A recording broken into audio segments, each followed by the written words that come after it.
I will admit, it's rather strange to call a priest to an engine shed. The priest stood before him calmly, not a hint of judgment on his face. I go where I'm needed, Rheneas. I thank you for it. The other engines wouldn't understand this. Skarloey and maybe Duke, but, everyone else would find it very queer. The very old engine shot a pensive glance at the sheds behind him. He had ventured out of them and come to rest on the old wagon turntable near the main line. He didn't want to wake the younger ones up, not just for their sake, but for his own. This had to be personal, between him and the man upstairs. Everyone must speak their truth before God, for the sake of their soul. Yes, I do believe that. But it's an old-fashioned value. I accept that too. And what I'm about to relay to you is, very much so, an old-fashioned story. Ah, from your early days. Yes, the earliest. The very beginning. It's a strange tale. I've spent years debating whether I was in the right or not. I felt guilty and righteous, on and off. But I finally decided to just leave it up to God, and He may judge me as He pleases. A wise choice, Rheneas. He is ready and willing to hear your confession, as am I, on his behalf. Rheneas gazed out into the bright yellow lights of Crovan's Gate town. He remembered when they had all been gas and candlelight. It was all electric now. No man or woman from those early days was still alive, and not even Skarloey knew this story. Rheneas could allow sleeping dogs to keep sleeping if he wanted. He didn't have to admit anything. Nobody knew. But God knew. And Rheneas knew. And he couldn't reconcile those two facts. As he took a long, slow, but strong breath in, a mainline train whizzed by, pulled by one of those new diesels. As the lighted carriages roared past, and a row of dazzling lights flickered past Rheneas' face, he gazed deep into the light. In the sunny windows of those modern carriages, he saw a bright and cheerful day in 1865. He fell cab over wheels into the past, and it all became real again. The works were cramped and crowded with too many men. They were always busy, and had a long list of waiting customers. Rheneas was born into this hustle and bustle. From the moment steam first coursed through his tubes, he knew that he was entering a brave new world. And not only that, he was the center of that world. Every person he met would look upon him with awe. They'd never seen anything like him before.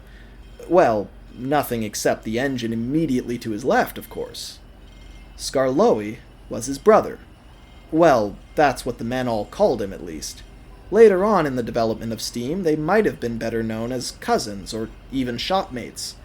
But in those days, there were about 100 engines in the whole world, or at least that's how it felt. To have two in one place was astounding, and if they shared a roof, they might as well be brothers. And as brothers, they both received an equal share of attention. However, they did not react equally. Not at all. Skarloey basked in admiration. A natural extrovert, he greeted any visitor that came to the shop and chatted endlessly with the men who were working on him. "Get my good side, please," he would say to the observers. On one occasion, he even made an absurdly impractical request. "You know, sir, you had really ought to board that other door up. There are no windows on that side of the shed. People keep entering from my right, but the light's all wrong. I look much better when they come through the other one. I can see their reactions." The foreman, of course, ignored Skarloey's ridiculous request. He was proud of his workshop's bold strides forward in the field of transportation, but he hadn't expected these new inventions to be so loud and obnoxious. It seemed that they never shut up. Not like horses. But Rheneas was a very different story. He was shy and reserved. The spectators would wander up to him and ask him all sorts of prodding questions, and he'd give them short, uninteresting answers, hoping they'd go away. On his worst days, he might even hiss at them. When 10 or 20 would crowd around him, he would gaze down into the empty pit below his wheels, where the men made their adjustments. Oh, how he wished he could just squeeze his wheels together, slip between the rails, and hide down there. He never could, though, try as he might. His only defense was to ignore the looky-loos until finally they stopped paying attention to him. Before long, Rheneas had earned a reputation as the boring one. The stress of being a carnival attraction took its toll on Rheneas. He was a late bloomer, and the workmen found it hard to get the details right. They kept adjusting his valves and replacing bits and pieces, never quite getting him to steam right. It never occurred to them that if they just gave him a little bit of space and a nice, quiet stretch of line, he might outperform his popular little brother. And so, Skarloey was finished long before Rheneas was. A ship was chartered, and Skarloey was scheduled to board it. The night before the voyage, Skarloey couldn't stop beaming. "I'm going to have a whole railway to myself, Rheneas! Think of that!" "I have thought about it. Quite a lot, actually. Aren't you worried?" "Pooh! About what? I'll be a natural." "You had a hard time with your stress tests. Foreman said you rocked like a chair." "I did fine. Foreman is always hard on me." "He's only trying to prepare you for the journey ahead. I've heard stories about what the railways are like. It's hard work, especially for just 2 engines." "Nonsense! It'll be easy. Trust me, Rheneas. I have a good feeling about this. You and I are going to have it made on this new railway. We'll never want or struggle for anything. It'll be paradise." He really said that. And he believed it, too. Daft fool. The priest couldn't help but crack a smile, as the past flooded back in again. Young Skarloey carried on smugly. "Don't you worry, Rheneas. I know that you're not so good with people, so I'll make friends for us. I'll introduce myself to all the local folks, learn their names, and update you when you arrive. It'll be like you've been there all along. So don't you worry about being a late bloomer." Rheneas rolled his eyes. Skarloey could be dreadfully condescending sometimes, but his heart was in the right place. The truth be told, he was glad that his little brother was going first. He would make a much better first impression. The tortoise might be tough and reliable, but people would find the hare much cuter and fluffier. And if they were to sell people on this steam engine business, well, they would need to get people to like them. Skarloey, much as Rheneas hated to admit it, was talented in that one area. "Very well. Just don't let it all go to your head. We're brand new. That can be an advantage, but it's also a disadvantage. We don't know anything about, anything. So just be patient, respectful, and willing to learn. All right?" Skarloey smirked. "I'm pretty observant, Rheneas. I think I've learned everything I need to know here in the shop. When I roll onto that island, well, they'll think I've been doing the job for 100 years. Just you wait." And with that, Skarloey drifted off to sleep. Rheneas did wait. He was good at waiting. And like the tortoise in the fable, he would turn out to be right in the end. "Horrors!" shouted Skarloey at the top of his voice. He had never even been on a hill, let alone dangling 100 feet in the air. The people looked smaller than usual. Gone were the hooks and chains that had lifted his boiler into position in the workshop. All this wretched sailing ship had were ropes, and it felt like they would snap at any moment. The sailors all murmured to each other nervously. They had no idea what they were doing. Skarloey was 10 times heavier than anything they had ever loaded aboard their ship. Much like the railway industry as a whole, they were making it all up as they went along. It felt like hours before Skarloey was safely on the deck. And even then, safely was not the word he would use. The ship was all made of wood, and his heavy metal frame made the deck below him bow and creak in a most unnerving fashion.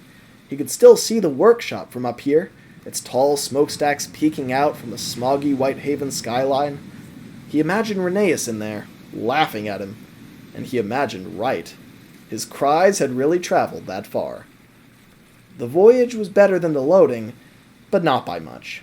Skarloey had only ever moved along carefully maintained rails, but boats didn't follow a track, he found. The ocean tossed the ship mercilessly from side to side, and on the bigger waves, Skarloey felt his wheels leave the deck on one side or the other. The sea would spray him unpredictably.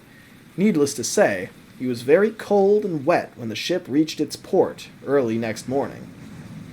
"Could you find a proper crane this time?" Skarloey pleaded with the men on the dock. They were more sympathetic than the lads in Whitehaven. They asked their manager, but he balked at the request and demanded that they make do with ropes and pulleys. Looking back, old Rheneas recoiled at the thought. Those were the days before Sir Handel Brown. In the beginning, it was Mr. Mac who ran the company. That man was a rat bastard.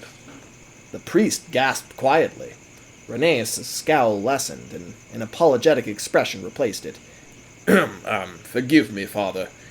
He was just a really bad man. He cared for nothing and no one, except for his bottom line. He treated my brother dreadfully. Rheneas took a deep breath and tried to mitigate his 100-year-old anger. He still held great contempt for Mr. Mac, even after all this time. When Skarloey arrived, he was lowered onto a flatbed owned by the Sodor and Mainland Railway. They were the only standard gauge railway at the time, and much bigger than ours. Mr. Mac oversaw the whole operation. From what Skarloey told me, he paid no mind to his fear and anguish. Typical. "Lowering down, come on! We've got copper to shift, and that engine won't do much good up there." "Right-o, sir." "Hurry it along, boys. Mr. Mac is getting antsy." The men began to rush the process, and Skarloey dropped 10 feet in 2 seconds, only to jerk to a halt and then swing violently. He did a full rotation in the air, and then spun back round again. He felt frightened and sick. "Please! Gently!" The men felt sorry for the poor engine, but Mac urged them on. So a series of abrupt lurches later, Skarloey was hovering just above the flatbed. Mr. Mac smiled. "Excellent! Now just cut him down so we can..." But at that moment, there came 2 loud and violent snaps, and with a splintering crash, the little engine fell 3 feet onto the waiting flat car. "Well, that works too. Right then, take him to the junction." What if that had happened up there?" asked Skarloey, pale as a ghost. But it hadn't happened, and that's why he's with us now. Skarloey's journey atop the flatbed was relatively pleasant. He was relieved to be traveling smoothly again, and staying dry, too. The only moisture he had to contend with was the light trickle from the overcast skies. He marveled at the great big railway as it whizzed by all around him. He had always considered himself gigantic. After all, he had only ever had people to compare himself with, and they all treated him like a Goliath. But now that he was tied down to a flat truck twice his size, riding on rails double his gauge, he realized how small he actually was. More than anything, he was struck by the immense size of the engine pushing him. He was a boxy-looking fellow with an odd funnel and a strange limp as he chuffered along the line. Skarloey couldn't help but gawk. This engine was far from elegant. "Go ahead. You can say what you're thinking. I'm ugly, right? A real sore sight for the eyes." Skarloey was taken aback. It occurred to him that he had been staring for many minutes without saying a word. He quickly tried to redeem himself. "Oh, no, it's not that. It's just, I've never seen an engine so, ugly. It's fine. I've got no shame in it. None of us do here." Skarloey considered this. Do all the engines on this railway look like you? So, rugged? Aye, all of us. They're not all like me, of course. Some have tenders behind, some have more wheels or bigger boilers. But none of us is all that charming. No frills on us. "Well, why ever not?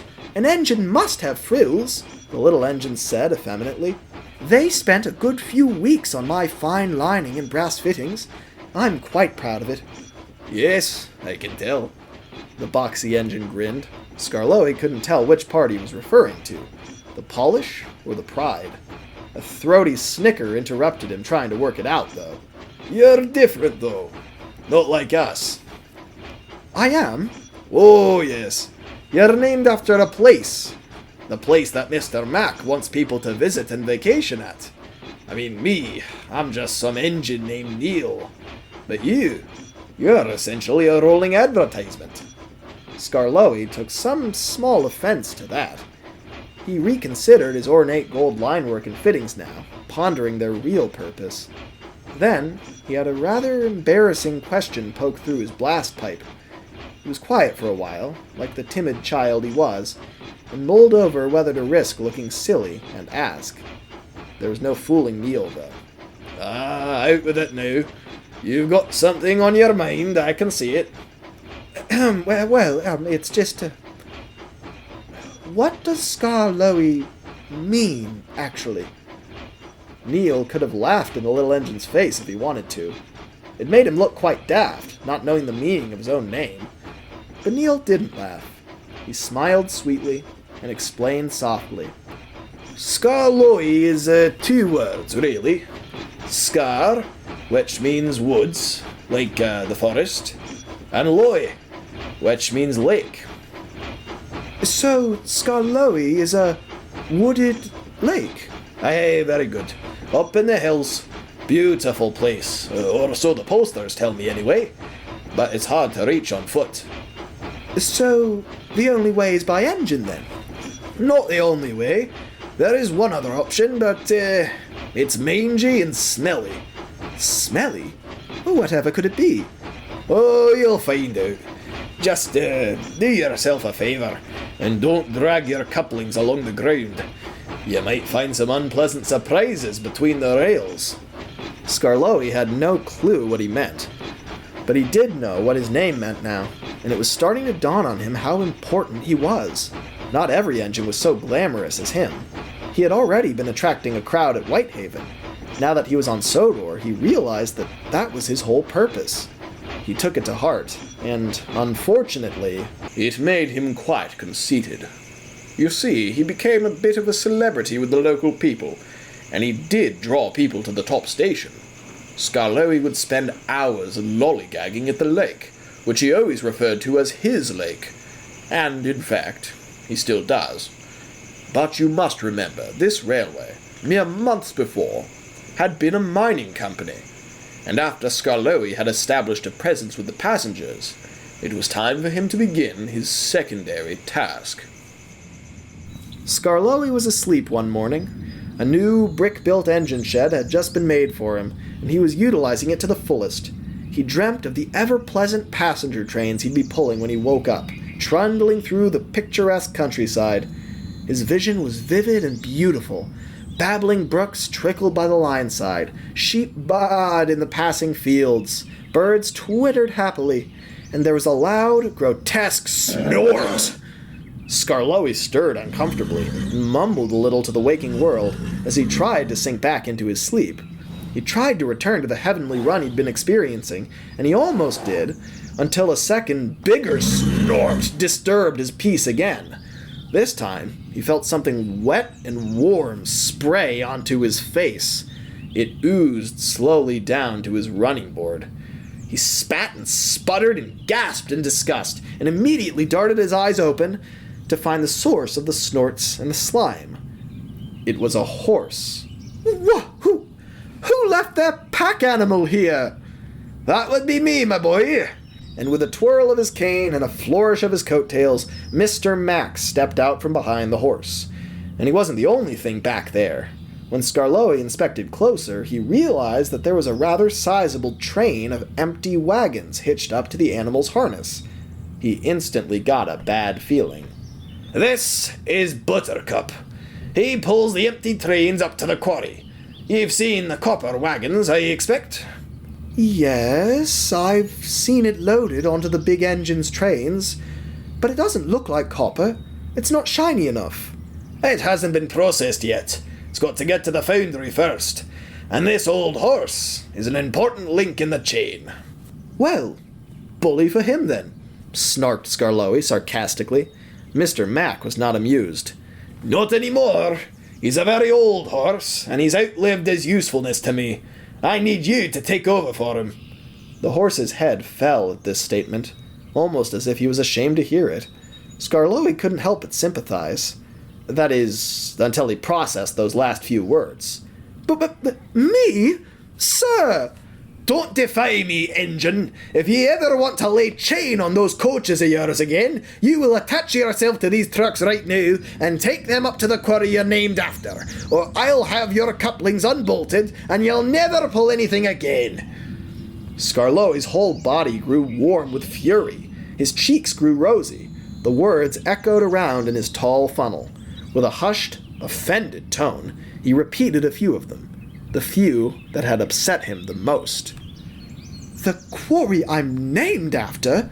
But I'm named after a lake. You're named after both. And if you ever want to see either again, you'll get a move on right now. Throughout the dreadful altercation, Skarloey's driver and fireman had arrived and set to work steaming him up. It had grown quite heated in the shed, both men trying their best to stay out of the fight. But they couldn't really stay out of it. Skarloey's angry firebox roared with every new threat the manager threw at him, and his fiery heart would flicker and flame out at random times. He even tossed a lump of hot coal at his poor fireman. They tried to calm him down, but neither man knew very much about steam engines. His driver had manned the stationary steam pump at the quarry for a few years, and that's why he had been given the job. But operating a machine that goes nowhere is very different from operating a machine that goes somewhere. Laughably, his fireman had never even stoked a boiler before Skarloey arrived. He had been a horse driver, and was more used to cleaning up bronco dung than ashes or soot. They were horribly out of their element, and this gave Skarloey the upper hand. He misbehaved terribly, and even when he finally began to move out of the shed, he dragged himself like a great metal slug, lamenting his responsibility every step of the way. It was not going to be a pleasant journey. A horse's train.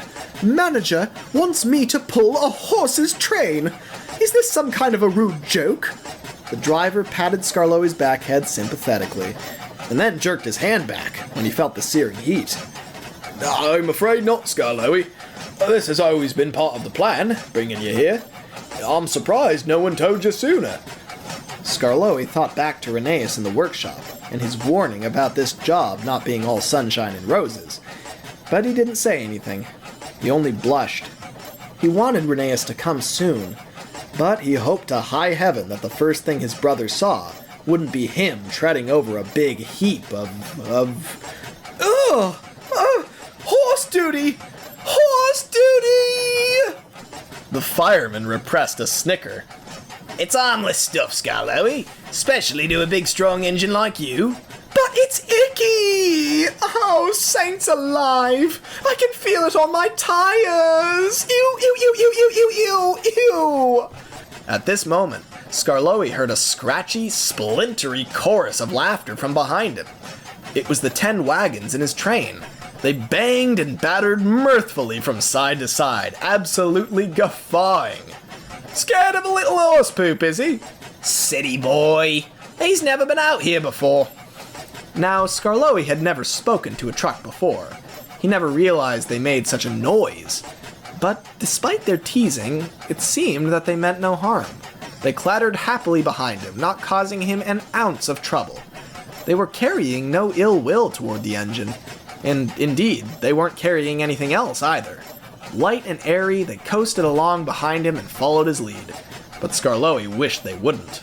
One truck, an older fellow, spoke up. You've never been out this early before, have you? No, of course not. I always sleep till 9 at least. Is it always like this? Oh, yes. The horses work the mornings ever since you came. It's a small railway. Only one track, you see. You can't both go at once, so Buttercup and the others do their work starting at dawn.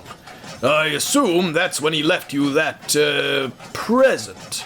More low chuckling rang out from the old wagons. Skarloey was not amused. Well, they've usually scooped it all up by noon. Am I really meant to just drive right through it? Not to burst your bubble, kid, but you've been driving through it on all your passenger runs. It's just so hard and crusty by that point in the day, you probably mistook it for mine. Oh, enough! This is horrible, cruel treatment for an engine such as myself. I won't go on. And so, gradually, Skarloey began to slow down. His driver and fireman didn't notice at first, but as miles turned into yards and yards became feet, they realized something was terribly wrong. The driver opened the regulator further, and the fireman tossed as much coal into the firebox as would fit, but it only made things worse. If they had been experienced men, they would have known the phrase little and often, but they weren't. So Skarloey had every opportunity to misbehave. He was still moving along, ever so slightly, but he didn't have nearly enough steam to move the trucks. They all whined and protested behind him, eager to get to the top of the line, but it did no good. The oldest wagon calmly interjected again. Listen, kid, I know it's not the most pleasant journey, but at least you haven't got a horse's arse right in front of you. Skarloey shuddered at the thought. He hadn't considered that. Goodness, that would be dreadful. You must loathe your job. Are you kidding? We love it. Coasting down the hill, all the way to Croven's Gate, fully loaded with copper, the wind whistling by our boards, our wheels getting all tingly as we hit impossible speeds. Well, it's a dream. And all the trucks cheered in agreement. Coasting? Well, surely you're not doing much of that behind a horse. And the view must be just as bad going down as up, surely. The wagons hissed at this insinuation. The oldest one cleared his throat and corrected Skarloey politely on his transgression. No one pulls us down. God, what a horrid thought. We make the trip ourselves. It's what we do best, actually. How? You've got no steam. At least, I don't think you do. Skarloey became nervous and looked the wagons over more closely, but they split into laughter before he could discover some hidden boiler. Well, some laughed. Most were still quite offended at his earlier comment. Gravity, my friend. That's our greatest strength. You can do a lot with gravity if you know how to harness it, like we do. The trucks chuckled smugly under their breath. They took great pride in this fact. What? What is this, thing? Simple, my friend. What goes up must come down. A very smart truck said that a long time ago, and we've been following that advice for 50 years. 50? Oh my, you're ancient. Are you all that old? No. I mean trucks in general. None of the original guys are still running. Wood doesn't last that long. But some of us are getting up there. I've been running this line since the 30s. Yeah, I've been running it 30 years. 20. 25. As the wagons went down the line and proudly listed their years of experience, Skarloey stood in awe. 2 months ago, he hadn't even had a boiler yet, and yet these wagons had been managing this old railway for literal decades. So, you've been doing things the same way a long time. It's our way of life. We live for that rush, soaring down the line. There's nothing quite like it. The journey up isn't great, I'll be the first to admit it. Not one of us likes riding behind a horse, iron or otherwise. But it's worth it for that return trip. And you know, you'll miss out on that experience too, if you don't keep going. Skarloey considered this for a while. The truck made a half-compelling point, but then he looked at the line ahead. Directly in his path, he could see several more vulgar patches of horse dung, just waiting to be sliced through by his finely machined flanges. But just before the minefield, he could see a very inviting sight.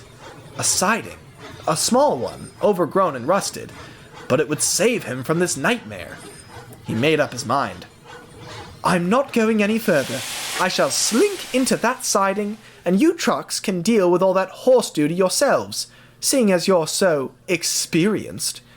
An outrage manifested in the train behind. The wagons were furious at being held up, and told Skarloey he was a very bad, selfish, and irresponsible engine. They'd made this trip countless times without fuss, but Skarloey couldn't even manage it once without coming to a dead halt. They lambasted him with angry remarks, But Skarloey would go no further. Embarrassed and indignant, Skarloey shielded himself in a large cloud of steam. He could have used that steam to finish the journey, but the clueless driver blew it all off instead. Skarloey happily obliged his ignorance. He wasn't going another inch with this filthy, foul-smelling train. He sat for some time. At last, after a full hour had elapsed, Skarloey began to hear a slow, steady sound. It was the slow clip-clop of a workhorse coming up from behind the train. At last, Buttercup the horse came to a bold stop beside Skarloey, kicking up dust as he did so. Engine and horse stared at each other. Skarloey grew timid. The horse was looking at him out the corner of his eye, and despite it being, well, a horse, he couldn't help but sense some judgment. Skarloey broke and wheeshed steam at him. Shoo! Stop staring! The horse didn't flinch at Skarloey's steam. It just billowed around the beast like a fog. This was most peculiar.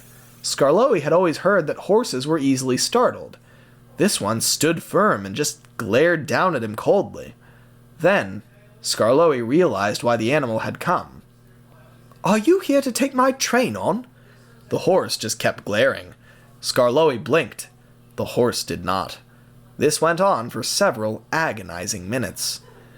Then, with a disrespectful snort, the horse turned its head away from the stalled engine dismissively. Skarloey breathed a sigh of relief. He'd never been so intimidated by an animal, let alone a horse. It was tricky to switch beasts without the train rolling away. The trucks had been denied their return ride for an hour now, and were getting impatient. Once Skarloey was uncoupled, the wagons threatened to break away here and now, and it took the strength of the guard, driver, fireman, the horse, and both men who had brought it to keep it under control. The firemen struggled with the harnesses. The guard wrestled with the rebellious wagons. I don't know what's gotten into them. We never had trouble with the trucks before. The trucks didn't explain themselves. They just shot an angry look at Skarloey, who was now eking very slowly onto the overgrown siding. They had the exact same look of contempt and disdain that the horse had had. Skarloey, as he came to a halt on the rusty rails, was quite red in the face, for more than one reason. The trucks calmed somewhat when Buttercup was leading the train again. The train was a great challenge for just one old horse, but Buttercup was the strongest the railway owned, and he heaved forward with a will. Skarloey watched as the steed did his job for him. Skarloey would have felt bad for the animal, having to struggle on with all that weight behind him, but the horse didn't look distressed. In fact, he seemed significantly more relaxed with 10 wagons behind him and a weight on his flanks than he had standing alone beside the simmering steamer. Skarloey had figured at first that the horse was mad about having to take over, but now he wondered if the horse had been mad at Skarloey for taking the train at all. It had, after all, once belonged to him. It wasn't long before Skarloey was left all alone. Even his driver and fireman had hopped aboard some of the empty wagons and carried on to the quarry without him. It was getting quite dark. The only company he had was a flock of sheep, grazing as much as they could before the sun fell behind the mountains. Skarloey watched them eat. They were cute little creatures, so fluffy and docile. In truth, Skarloey had much more in common with a sheep than a horse. He looked at the sleepers and began to feel a bit ashamed. Perhaps I shouldn't have quit so easily. Buttercup is an old horse. He deserves to retire. I'm young. I should be taking up the reins. It was then that something strange happened. One of the sheep looked up from its meal, directly up at Skarloey. The engine flinched a little. It seemed like an unnatural level of focus for a sheep. The animal began to baa. Bah! Skarloey looked around. He was the only one there. The little creature must have been baaing at him. Suddenly, a second sheep rose from the feast and joined in. Bah! What had set them off? He hadn't wheeshed them or made a noise. He'd only been talking to himself. But sheep don't understand words. Do Do they? A third and a fourth joined the chorus. Bah! What? What? Bah! Thief! What? Skarloey's fire bars froze. He could have sworn that one of the sheep had just said something. A word. An English word. Thief! What was he saying? What was the word? Thief! Skarloey gasped. Thief? Now we're talking! The train of wagons thundered down the hill. Skarloey was overcome with a wave of copper-scented wind. The little engine shuddered. He hadn't even heard them coming. They soared down the hill so quickly. The trucks hollered in ecstasy. They'd been waiting all day for this. Skarloey's crew dismounted the last truck and stumbled into the ballast by the line side, trying to slow themselves. His fireman slipped and nearly toppled into the underbrush. Luckily, the driver grabbed him by the collar at the last moment. Both men dusted off their clothes and approached their engine. Well, you got what you wanted, Skarloey.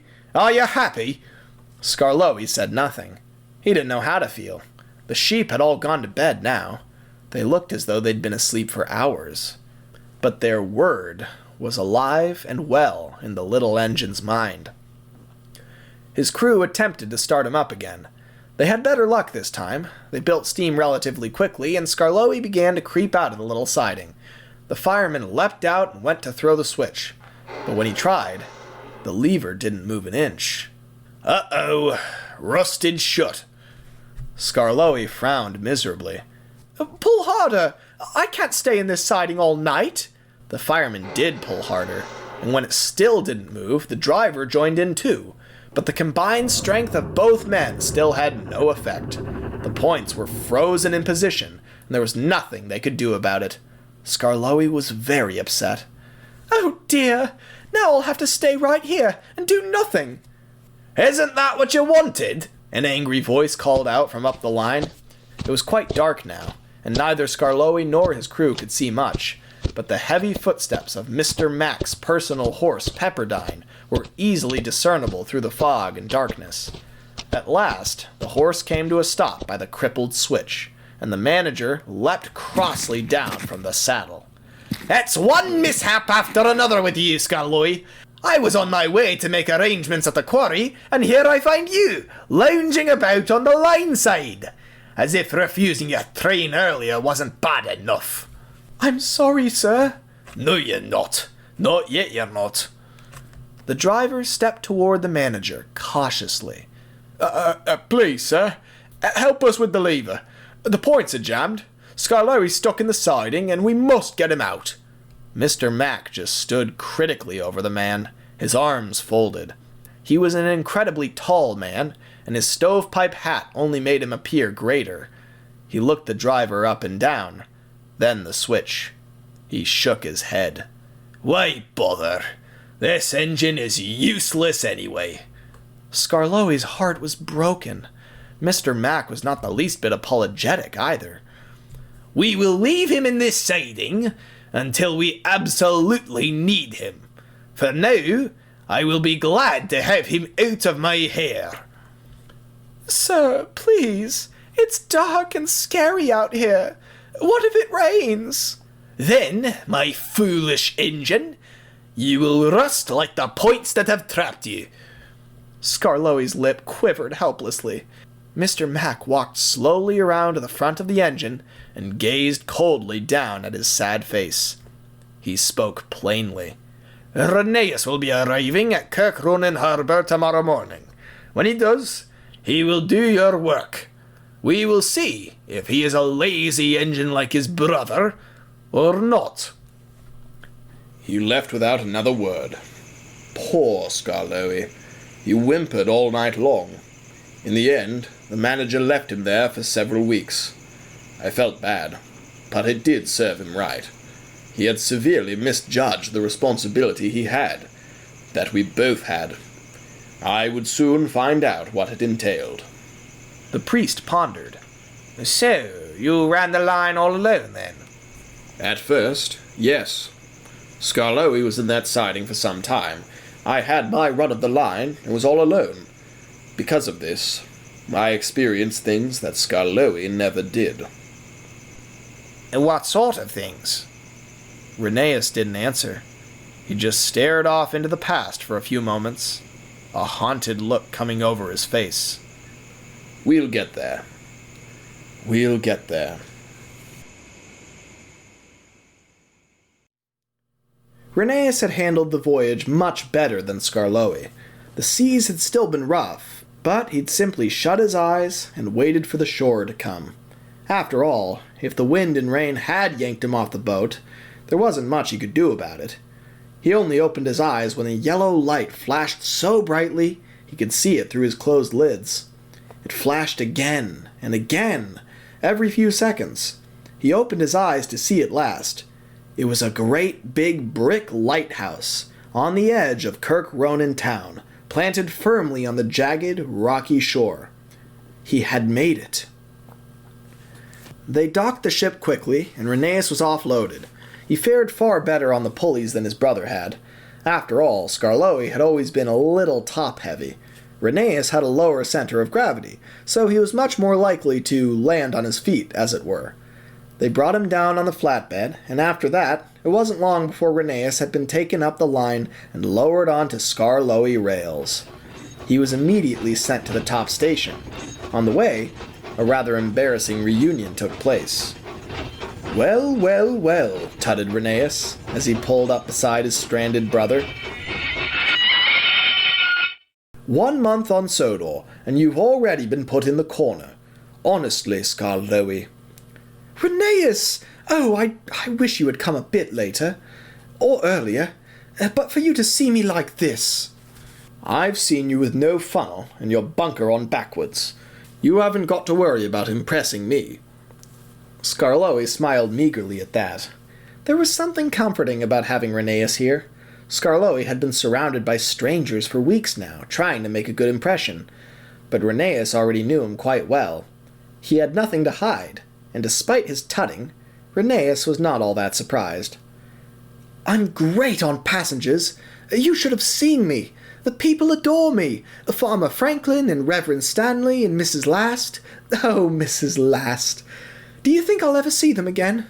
Rheneas pretended to think for a long time. "Oh, Rheneas!" "All right. Yes, of course you will. But the manager's quite upset now. I tried to make formal introductions, and he barely said a word to me. Go to the quarry, arrange the wagons, now. That's all I got. Then he went back to complaining about you with the other directors." "Oh, dear. I am sorry, Rheneas. I had hoped to make it easy for you to get comfortable here.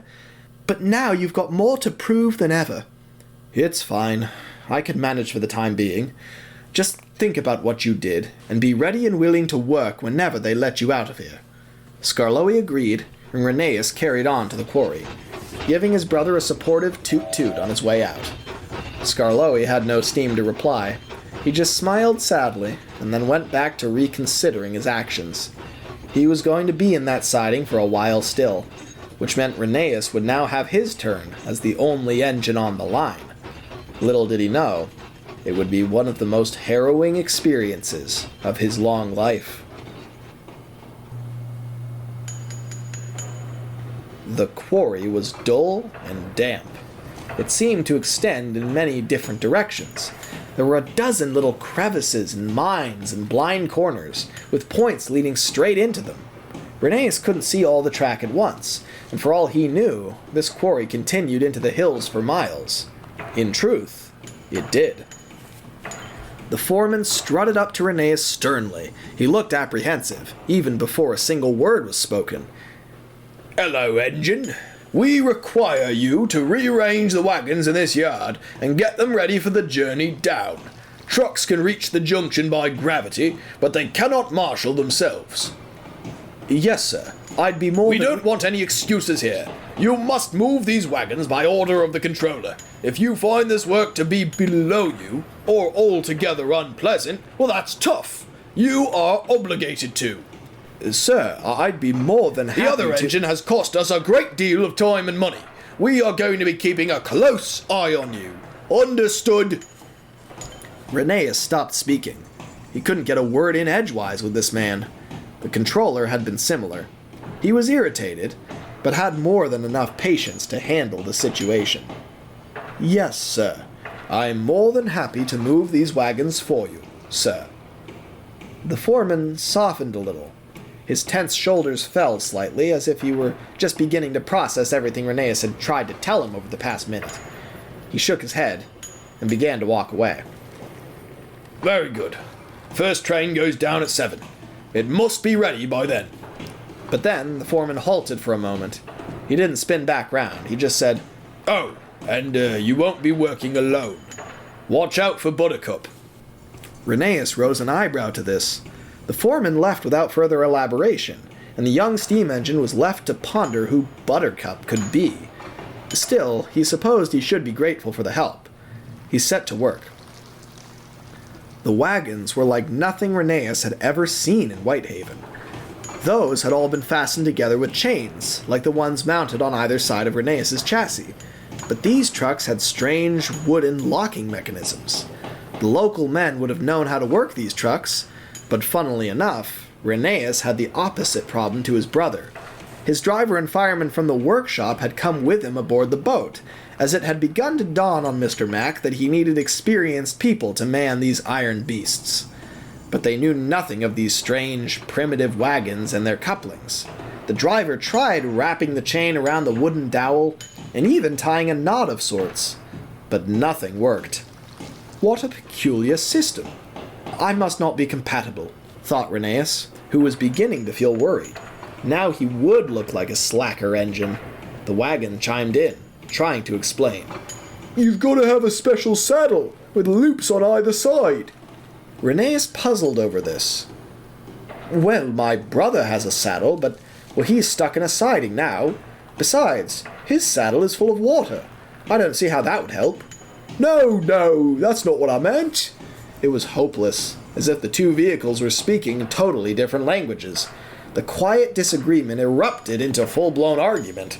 The trucks were already growing cross with these new engines after Skarloey's performance the other day. As a result, they didn't cut Rheneas any slack either. At some point, the fighting grew to be so loud and unintelligible, the wagons started yelling in Sudric instead of English. It didn't make a lick of difference. Workmen held their ears, and a few loose stones even toppled from the quarry walls. How am I meant to attach myself to a train with no couplings? We have proper couplings, you old-way breaker! Both sides fell silent. The powerful bray of the old horse cut through the bickering and echoed around the gray, rainy quarry. With a confident and definitive stomp, Buttercup the horse trotted alongside them, 6 wagons in tow. The horse looked back and forth, between truck and engine. Then, the men loosened the horse's chains, and he left his train in place, perfectly shunted and prepared for the descent down. Rheneas looked closely at the train that the horse had left. A great big leather thing rested on the horse's back, with little metal rings hanging off the sides for the chains to hook onto. He began, finally, to understand. Oh, so that's a settle then? No wonder I can't couple up. Buttercup snorted with frustration and clopped away into the quarry to find some more wagons. The driver knew what they had to do now. They found some spare chains in the workman's shack and rigged them onto their engine anywhere they could. They fed the chains into the wagon's coupling and then moved slowly forward. It worked. The wagon came with them, clunkily and loudly, with a lot of rattling and dragging of metal, but it was better than nothing.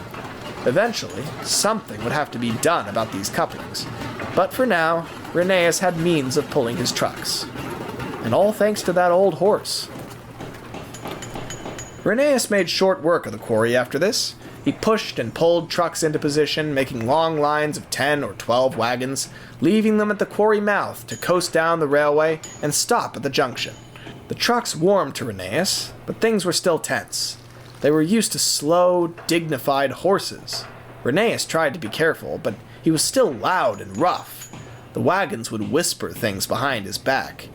He got the sense that this was an unstable piece. Now and then, Rheneas would round a bend and enter the same enclave of the quarry that Buttercup was working in. The horse would give him a dirty look whenever he came too close.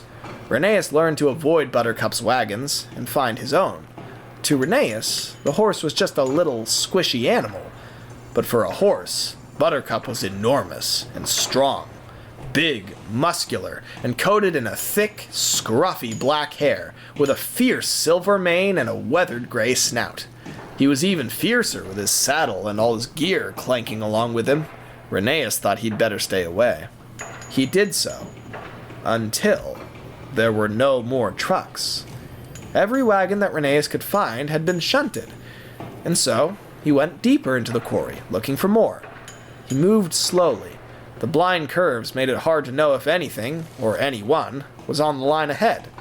It was because of this fact that when he entered the farthest, deepest corner of the copper mines, he was greeted with Buttercup's snorting face and jerked to a halt.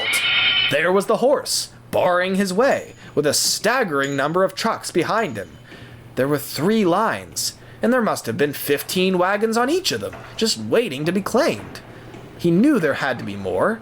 It all made sense now. This must have been the busiest mine shaft in the whole quarry, and Buttercup was keeping it all to himself. Rheneas backed slowly away from the angry horse. There were 2 tracks leading into this section of the quarry, so Rheneas backed over the points and then approached from the other one. He chuffered slowly toward the nearest line of wagons, when a dark, scruffy horse bolted from one line to the other. He hopped the rails and skidded to a stop on the sleepers, gazing furiously down at the little engine. Rheneas slammed on the brakes and stopped again. This was not fair. As a steam engine, he was confined to the tracks, but this damn horse could hop back and forth as long as he wanted. He snorted some heavy, wet snorts. This is ridiculous. I'm here until noon, and there's nothing for me to do. I need more trucks. Get your own! Rheneas lurched backwards so quickly, he hit a stone and left the rails. The horse had spoken. Clear as day, right before his face, the great animal's huge lips had flapped, and his eyes had flickered with rage. The little engine didn't know how to respond. What? Did you say something? The horse said no more. The men simply hitched him to his train, and he clip-clopped huffily past the derailed engine, hauling the long train of 8 wagons behind him. The trucks snickered knowingly, some of them blowing raspberries at Rheneas. As for the men who held the reins and led the horse away, well, they didn't seem the least bit surprised. The way they were reacting, you'd think they'd just heard a loud neigh, and nothing more.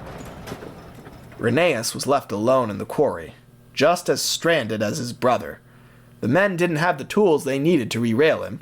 They had to go find some spare rails and jacks. So Rheneas was left to reflect.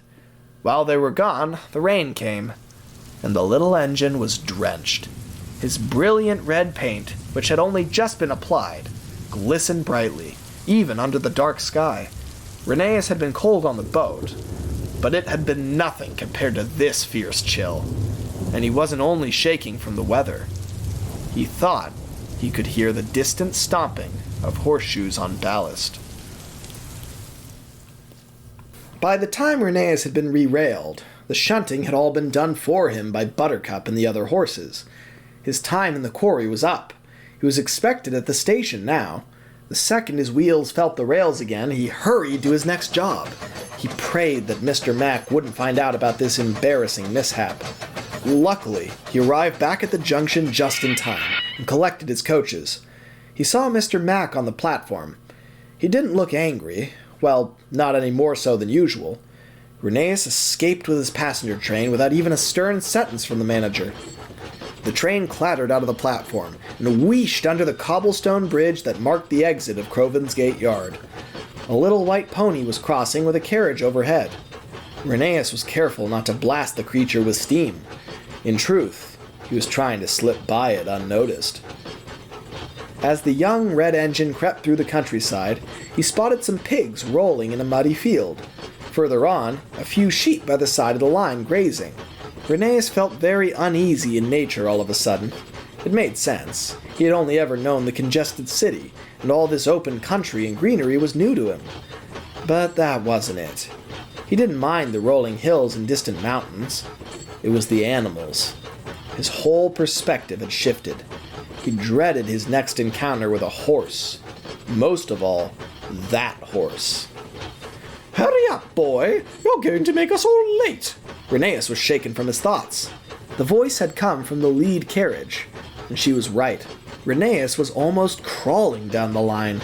He was observing his surroundings so closely and thinking with such intensity and purpose that he had forgotten there was a train behind him.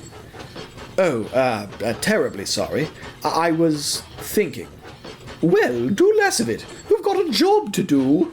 Well, actually, I like this a lot better than that Skarloey.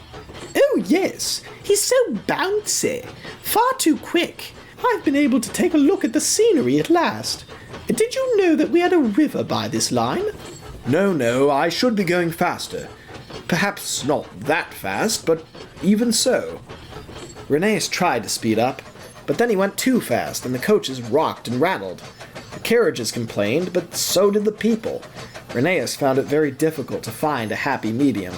Skarloey might have been a speed demon and a wobbler, but at least he picked a speed and stuck to it. Rheneas was quite unsure of himself when it came to these coaches.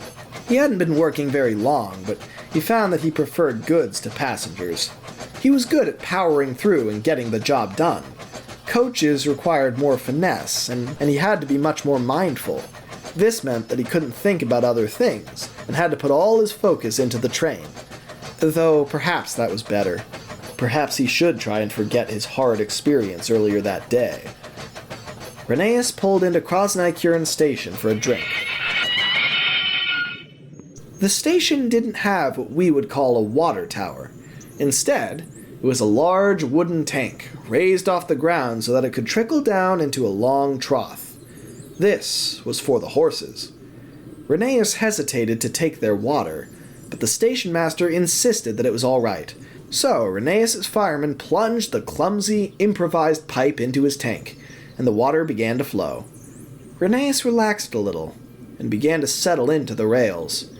He took in the surrounding scenery. Krasny was an older yard, just as old as Croven's Gate, by the looks of it. The platforms were new, but the station buildings, the old workman's hut, and everything else had to be decades old. The stations up the line were all newly built and freshly painted, but this place felt older than the earth itself. After a few minutes of looking around, Rheneas spotted something that looked even older than the station itself.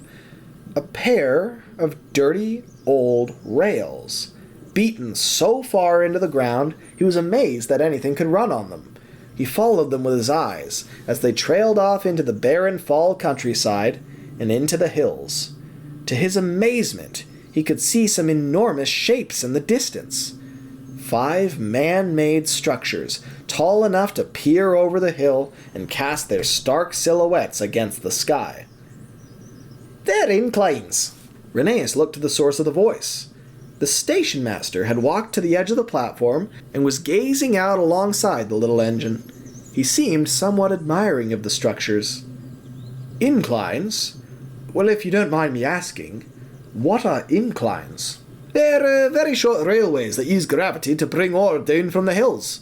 They fill heavy carts at the top, which slide down and pull the empty ones up. Rheneas puzzled. How does that work? Surely trains can't go up and down the same line. Well, they'd crash right into each other. It'd be a horrible wreck. Oh, no. There are 2 lines. There's this great big machine called a winch. It controls the movement. Rheneas marveled at the concept. He couldn't believe such a thing existed, let alone 5 of them, so tall he could see them from miles away. He himself was a much more complex piece of technology than those, of course, but there was something so wondrous about the old methods. I'd love to go up and see it. The station master shook his head. That's impossible. You can't reach that part of the quarry. That track is much too steep for you. Then why not build it shallower? My dear engine, We did just that. And the man gestured to the line right in front of Rheneas, the sparkling new rails that he had ridden to the lake in the woods several times by now. Rheneas began to understand. Wait, that's the same quarry? That one at Skarloey? The very same. We made the new line so you could reach it. Rheneas pondered. He was starting to put the pieces together, but it still didn't quite make sense. Well then, who goes up that old line? Workhorses. They pull the empty wagons up to Wordfell Mountain, and gravity brings them back down. Not unlike those inclines.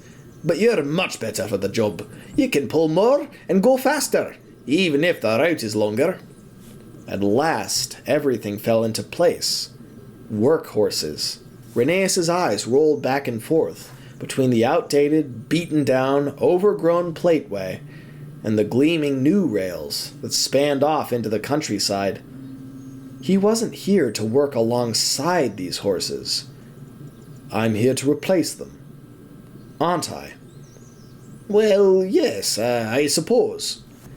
Rheneas's heavy frame settled deeper into the rails. He felt a great weight upon him all of a sudden. He didn't want to look out at the inclines now.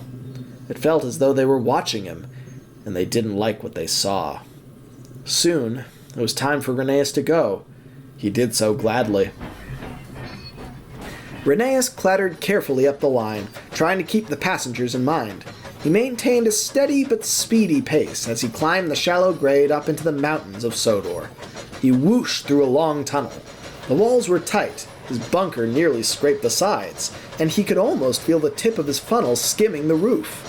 Mr. Mac had only paid for the bare essentials, the cheap bastard. But that was all right. Rheneas was a very cautious and deliberate engine, and Skarloey was sensible enough to take care too, so the narrow clearances would never be a problem. The little engine's smoke ballooned out of the tunnel and into the open sky. The clouds were letting up slightly, and just a bit of blue shone through. Rheneas remembered that the people in the coaches behind him were partly here to see the valley, so he slowed down a little bit. The last few days had been such a whirlwind. He had been up here already, but he hadn't gotten a good look at anything, especially through the rain and the fog. Now, he could see the true depth and magnitude of the hills around him. He was headed for Skarloey Station, but he wasn't there yet. Right now, he was in Rheneas Valley. It's hard to put into words just how beautiful this place was, and how beautiful it still is. The tracks swung around the edge of the valley in a curve that was so gradual you would think you were on a straightaway if you couldn't see them wrap back around in the far distance ahead of you.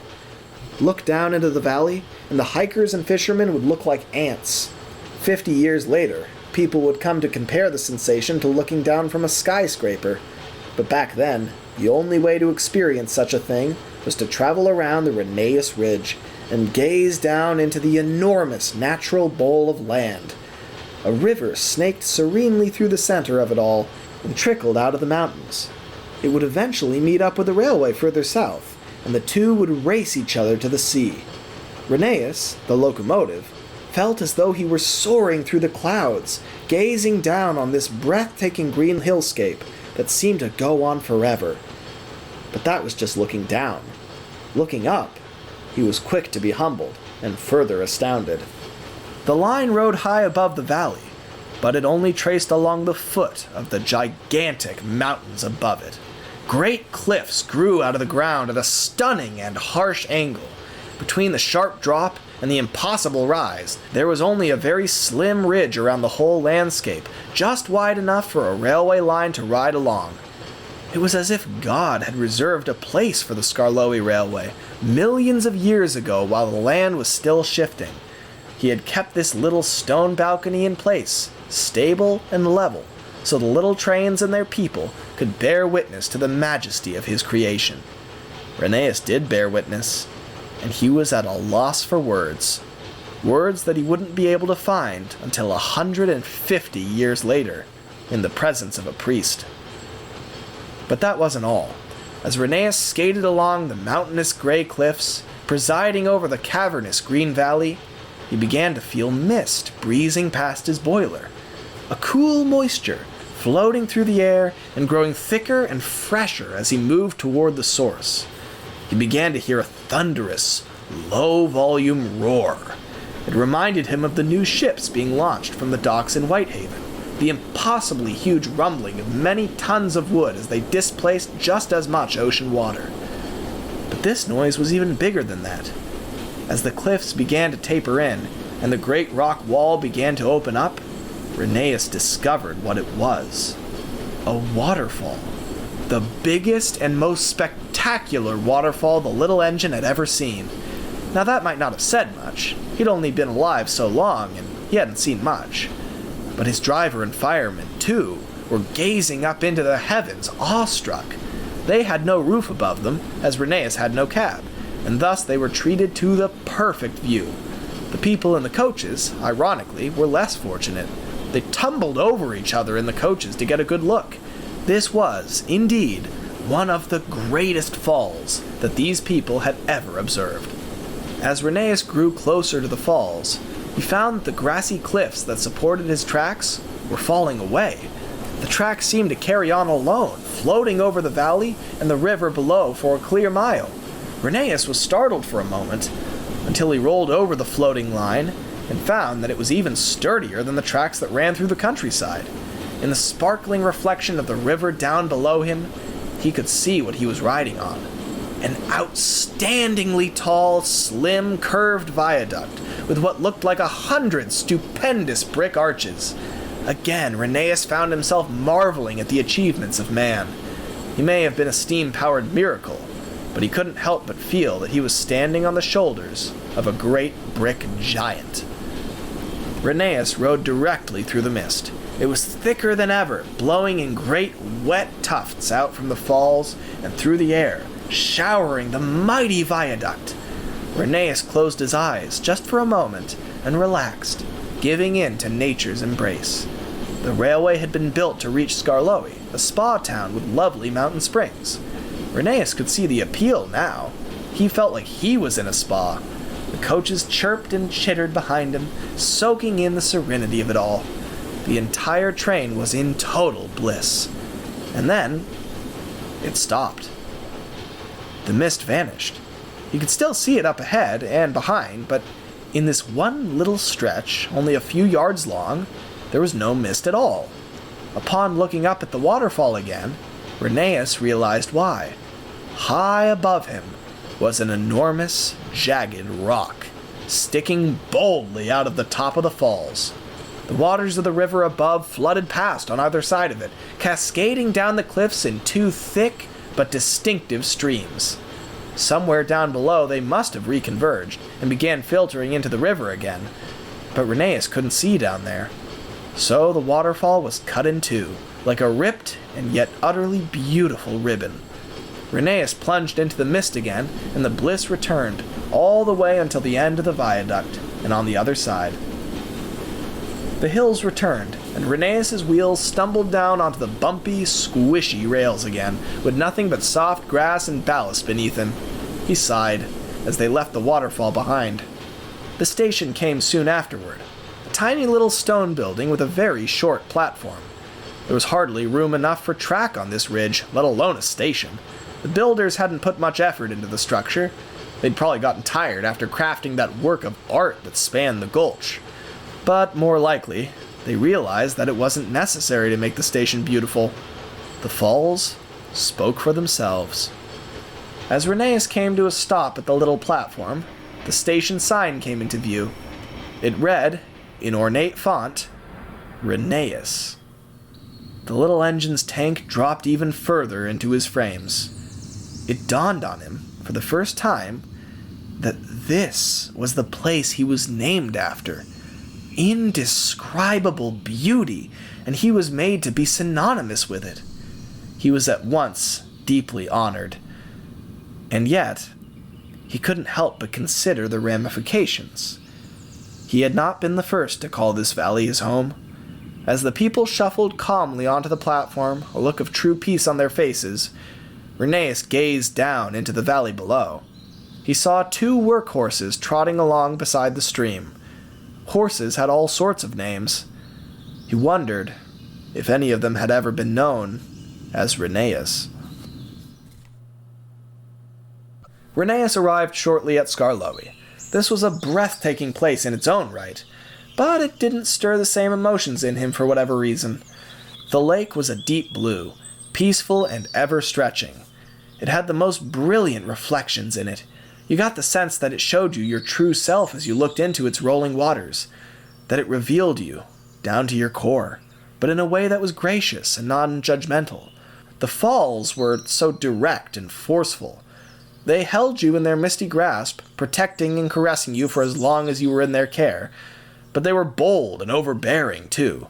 Everybody who interacted with them experienced true inner peace, but the waters themselves were ever vigilant and rapid, always moving. The lake was quite the opposite, still and silent, surrounded on all sides by a deep, full wall of old oak trees, older than the puffing billy and the tracks he had ridden on. The forest was all-consuming and vast, but not at all isolating. Rheneas felt a strange comfort here, like he could sit for hours and never overstay his welcome. He could only ever pass through the waterfall for as long as he needed to. But this forest was always here for him, a peaceful grove, a hidden sanctuary. Rheneas badly wished that he could stay here, because his next run was not back down the line, out of this bushy forest and into the green valley, through the roaring waterfall. It was down the old spur line, past the beaten and brutal rock walls, and down the bumpy, dusty old line to the quarry, where the workhorses heaved and hauled night and day. The passengers all left their seats and wandered calmly into the spa town. Rheneas reluctantly left his coaches in the carriage shed by the lake, where they took a very pleasant nap. Rheneas grunted to himself. No wonder Skarloey threw a fit. If that was his first impression of the railway, of course he declined to pull wagons through a wretched old mine. But even so, Rheneas didn't grind to a halt. Rheneas didn't throw a fit. He kept rumbling on down to the quarry. He was the only one who could. As he reached the quarry entrance, Rheneas found himself hoping that all the horses were off feeding or watering. He had been told to shunt wagons, and he didn't want to face their wrath again. But as he rounded the bend and began to descend the sloped line that led to the workings, he grew quite nervous. Not only was the quarry not empty, it was crowded with workhorses, 6 or 7, all pulling wagons of copper into place, empty to the mines and full out of them. At the very far end of the quarry, Buttercup stood gravely. He stopped his work and stood there, staring the engine down from across the quarry. Rheneas considered turning back, but something stirred in him, a new emotion he hadn't felt before. His cheeks grew red, and his brow tightened. He got a fiery feeling in the pit of his boiler, and began to move forward again. He wasn't going to be pushed around by a horse. Eventually, Rheneas would come to learn the name of that emotion: pride. Tracks crisscrossed over Rheneas's line, blocking his path. Rheneas hooted his whistle firmly, warning the horses to get clear as he rumbled through. He knew he wouldn't get any work done with Buttercup looming over him, so the first thing he did was make a beeline for the fierce-looking horse. Rheneas flew down the slope so quickly, his driver was caught off guard. The engine wasn't deterred. He came to a stop right before the big black steed. I'm here to pull trucks from the mines and take them to the yard entrance, if that's all right with you. He narrowed his eyes at the horse critically. The horse snorted once, dismissively. Rheneas' driver and fireman looked at each other, dumbfounded. Hey, Rheneas, who are you talking to? This stubborn animal, who won't let me do my job. The driver nodded his head, thinking he understood. He did not. Because he startled us off the line earlier. I see. But that's not his fault, Rheneas. It's ours, really. The horse grunted smugly, as if he'd just been validated somehow. Rheneas' scowl intensified. Yes, of course. At that moment, both driver and fireman stepped out of the cab and made their way to the foreman's office. We've got to speak with the man in charge, Rheneas. He'll tell us which mine we're working. And they walked briskly around a stony wall and out of sight. You're not working any of them. Rheneas was less startled this time. In fact, he stayed perfectly still, but he still simmered crossly. So you can talk, then? Course I can talk. What do you think I am, you? I think that you're a horse. And you'd be correct in that assumption. My, they gave you quite an education at Whitechapel, didn't they? Whitehaven. And no, that's just common sense. Animals can't talk. Can't they? An awkward silence fell over both engine and beast. Rheneas tried to project confidence, but inside, he was quite uncertain. He'd only entered this world a few months ago, and been out in it for even less time. He didn't know everything, but he considered everything he'd been told by people, and all the speechless sheep and mules and pigs he'd seen. The men he'd spoken to all seemed quite sure that animals could not speak. So, Rheneas held his ground. No, they can't. Pigs oink and cows moo. You know. I ain't talking about pigs and cows. I'm talking about horses. Well, what should make you any different? Well, I could ask you the same question, couldn't I? Rheneas faltered. His poker face fell into a doubtful frown. He searched frantically for the answer. He was uncharacteristically impulsive in how he responded next. He didn't have a good response right away, and this startled him. Well, people built me. Well, people bred me, raised me up from nothing, showed me the ropes, taught me how to pull a train and pull it well, too. Not much different than you, I presume. Well, no, not much different. But how do you form words? How do you move your lips? Ah, that's rich, coming from you. How so? You really don't know anything, do you, kid? You don't even have lips. What? Ugh, do I gotta spell this out for you? You're a train. Now, I haven't met many trains, but even I know that trains don't talk. Well, then how am I talking now? You're not. That's preposterous. Of course I am. You can hear it in your own little pointy ears. We both know that that's just a load of... My God, if you had any idea how you sound right now, just be quiet, will you? You silly little train. But as the horse and the engine continued to bicker, they grew louder, gaining the attention of the quarrymen around them. Some of them chuckled and began to cheer on the unyielding young steam engine. Then the older men chimed in and began rooting for the stubborn old horse. But amongst the many hundreds of workers, there was a large majority that didn't say anything at all. They just watched in confusion as a mindless horse neighed loudly and a faceless steam engine wheeshed meaninglessly. What the rest of the men were jeering about, well, they couldn't tell you, for they only saw what was right there in front of them, and nothing more. But you and I know that there's much more to it, don't we? Alright, enough of this pointless jabbering. I don't care what you say or how you say it. You ain't taking my train. I don't want your train. I just want a train of my own. And just where do you think that train is gonna come from, huh? Rheneas knew the answer. It had dawned on him earlier today when he'd seen those beaten down rails. But he didn't dare speak it or admit it to himself. Oh, well, I'm sure that there's work for me here somewhere. Sure there is. If you're willing to steal it, there's just enough ore here for me and all my brothers and sisters to pull. That's our purpose, to bring the trucks up here every morning. If you stick that smoky old pipe of yours into our livelihood, at least some of us are gonna be out of a job. And I can't let that happen to my family.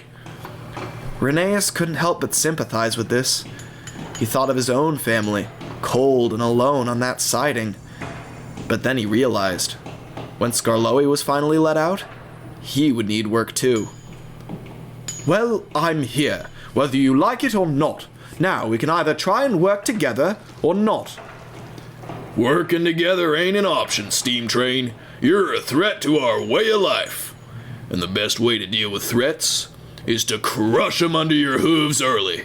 And the horse stomped his hoof down fiercely, splitting a large stone in two like it was made of dry mud. His heavy iron horseshoe clanged on the copper inside. The two gazed darkly into each other's eyes. Their stalemate was only broken once Rheneas' driver and fireman returned. Okay, Rheneas, we're going to be handling shafts 3 and 4. We better get a move on. The driver backed his engine slowly down the track and away from the menacing workhorse.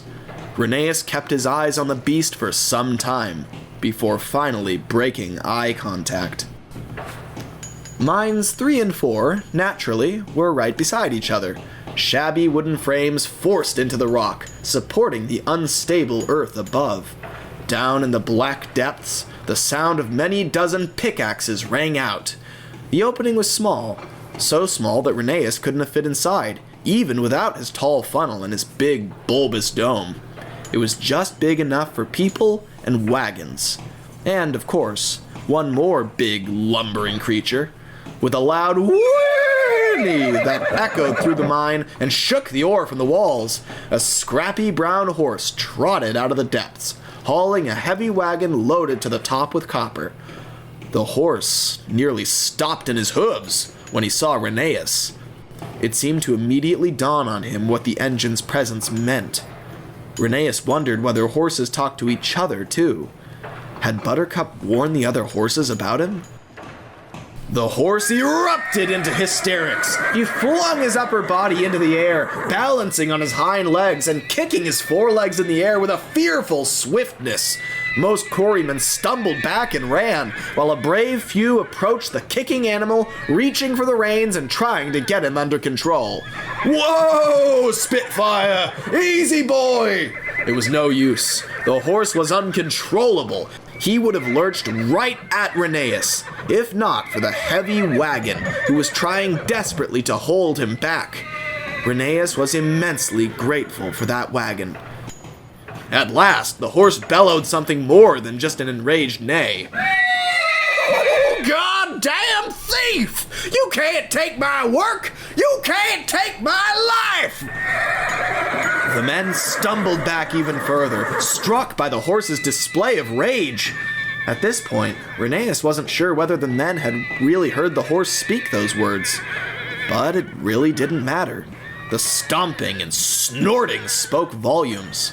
Everyone could see exactly what that horse was mad about, and who he blamed. Rheneas slunk backward as the wild animal was finally led away. The engine was left alone with the dark mine and an old copper wagon who had saved his life. Thank you for doing that. If you hadn't held back, You don't need to thank me, youngster. I only want peace in this old quarry, that's all. Something terrible is brewing, and I want to hold it off for as long as I can. Well, you certainly held that mangy horse off. He has a name, you know. Spitfire. I hear you've already been acquainted with his brother. Buttercup. Yes, we're quite familiar with one another. Very close, those two horses are. Thick as thieves. The old truck faltered. He saw Rheneas' face fall, and realized he'd chosen his words very poorly. Dear friends is what I meant. Buttercup is the oldest horse on the railroad. He's fiercely protective of his family. I'm not surprised he's giving you trouble. I don't want to take anyone's job. That's not why I'm here. The truck looked doubtfully at the engine.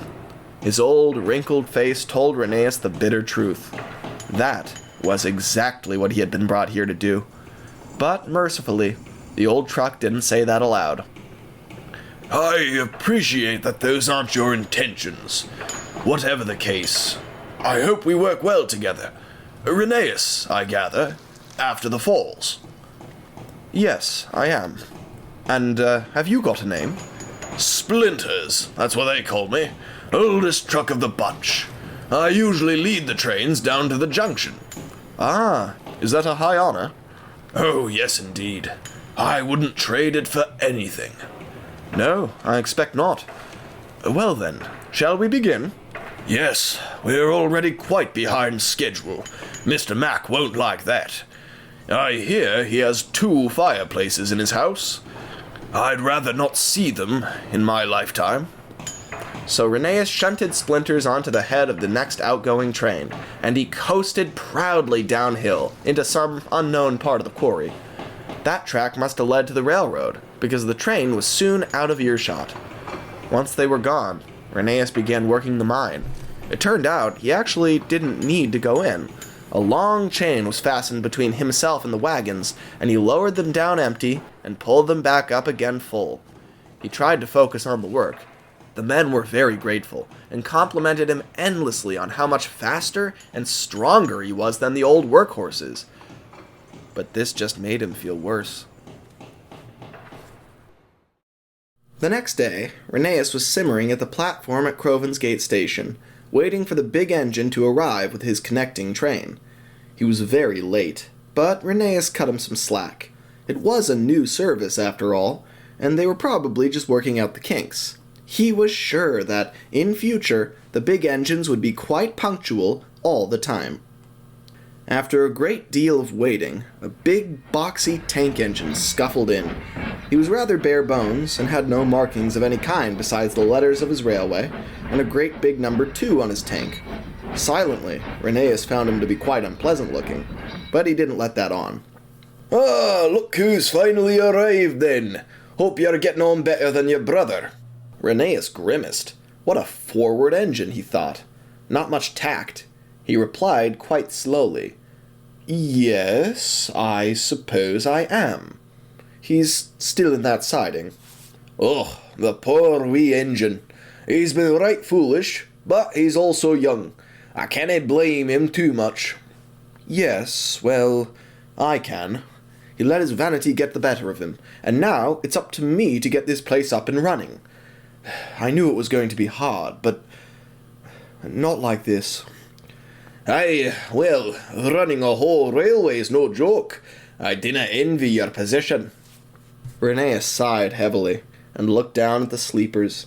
This engine seemed good-natured enough. Rheneas wasn't exactly the trusting type, but he felt that he could open up to this old soul.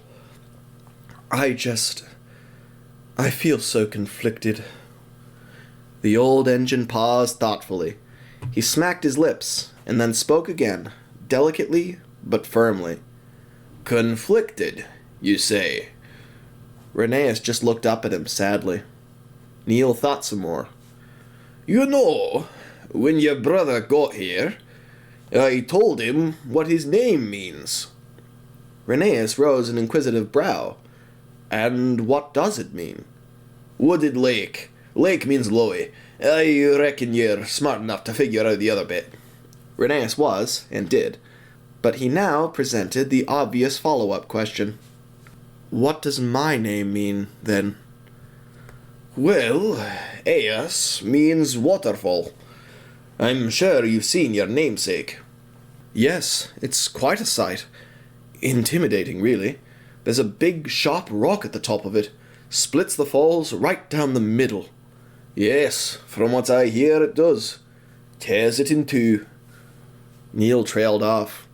Rheneas brought the topic back round, despite some inner hesitation. So then, what does Ren mean? Neil looked the little engine up and down. He looked so deeply troubled, filled with doubt. He spoke at last. Divided. The guard's whistle blew, and Neil scuttled off to some other station on his big railway that Rheneas would likely never see. The young engine was left alone. The path forward was more ambiguous to him than ever. As he finally set off from the station himself, he tried to leave the dread behind, but he couldn't. It felt as if he had a great big rock right in the center of his boiler.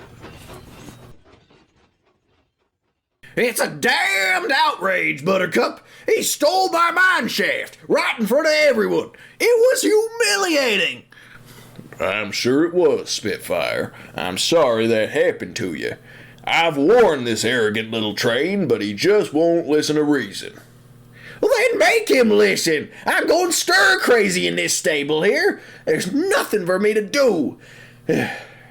And I've heard the stable boys talking in hushed tones. I don't know how long I have.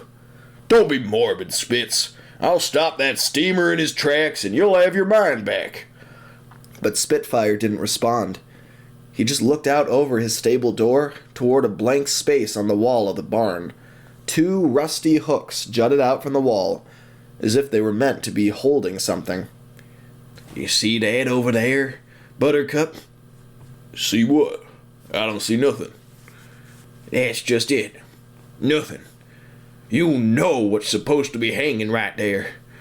The boys took it off the wall last night, and they ain't put it back yet. Buttercup froze when he realized what his brother was getting at. He stared at the faded, empty spot on the wall. That's where the stable boys kept the shotgun. That night, there was a commotion in the woods near Glennick Village. Any locals who were still awake would hear trotting and whinnying coming from the forest. Splashing followed next, as if some horses were tromping around in the river. Then, finally, several loud, powerful smashes could be heard. Wood and stone crunching under hoof. A chorus of angry neighs belting out of the woods. Shortly afterward, the forest fell peaceful and silent again, and the people of Glennick went back to bed. But all was not well in those woods, as Rheneas would find out the next day. Rheneas was rostered on quarry trains again next morning. There were some horses loitering threateningly in the yard when he came to collect his empty trucks, but they made no trouble for him. He found this somewhat suspicious. Things had gotten so nasty yesterday, he was caught off guard by this sudden peace. He got the strong sense that something was wrong, but he didn't know what. As Rheneas approached Skarloey's siding, he called out to his brother. "Skarloey, have any horses passed by here this morning?" No, strangely enough. They usually do. How are things on the line? Are they treating you well? Do you like my woods? Do you? "Sorry, Skarloey, I can barely hear you now." And just like that, Rheneas was half a mile off. Skarloey sighed. His opportunities to speak to his brother were so brief. He longed to be out of this siding. Selfishly, he wished that Rheneas would have an accident or a breakdown. Just a small one, nothing serious. Just enough so that he'd have to stop and be looked over long enough to have a proper chat. Skarloey would come to regret that wish. Rheneas made it up the line without much trouble. The wagons clattered agreeably behind him.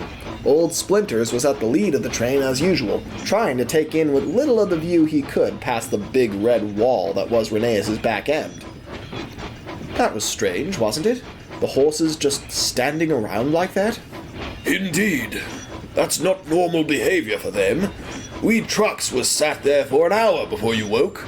They had every opportunity to take us themselves, but they didn't. They left us for you. We should expect trouble up at the quarry then. Splinters kept his eyes on the surrounding countryside as they began to enter Glennick Forest. Yes, maybe. The train huffed busily through the trees. Rheneas' smoke added to the expansive ceiling of leaves above head. But Splinters wasn't appreciating the beauty.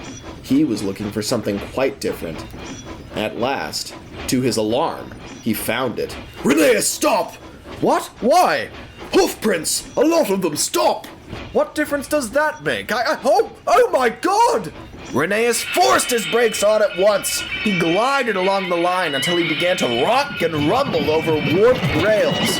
Broken chunks of wood snapped under his wheels with a dreadful, unstable creak. He came to rest on a bridge over the river. Or what was left of it, at least. They smashed it! I can't believe they'd stoop this low. Horses did this? There's barely anything left.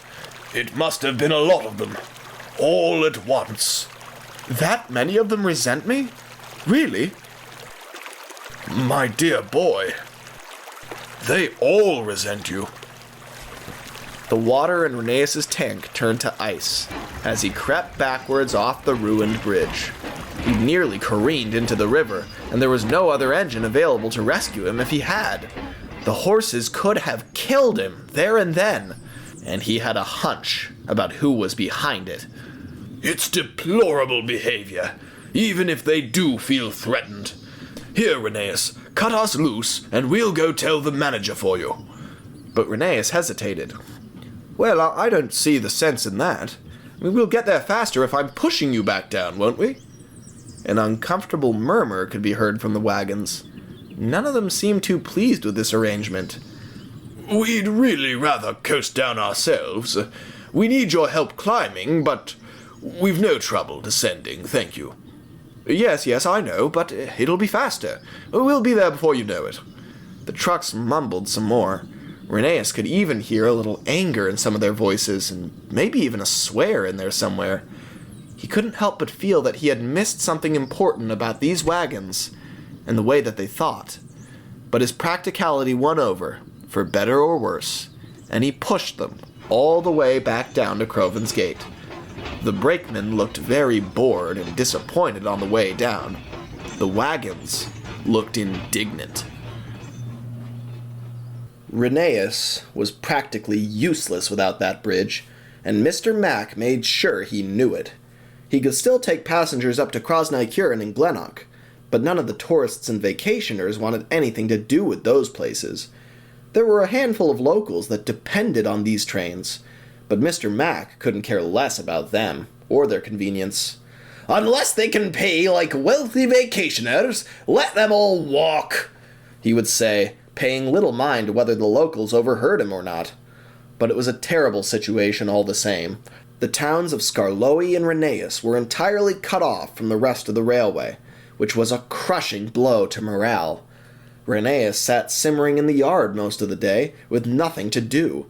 The horses would snicker and snort as they passed the little engine on their way to collect their empties. They had put a stop to him taking their trains and working their mines. That was enough right there. But the fact that they had crippled his passenger runs, the very thing he had been brought here to do, well, that was just icing on the cake. That evening, Rheneas was still sitting there when Buttercup trotted into the yard. He barely acknowledged Rheneas, much more focused on his work. "Oh, aren't you going to mock me like the others? Don't tell me you aren't delighted." In your misery? Why? You're not a threat to us anymore. That's all I ever cared about. Until they fix that bridge, you mean? Well, it's going to be an awfully long time till that happens, ain't it? One hell of a wave hit that thing. They're going to have to start from scratch, I hear. What? Wave? Are you serious? Yeah? What do you think happened? Rheneas was aghast. He couldn't believe this horse expected him to buy such an outlandish explanation.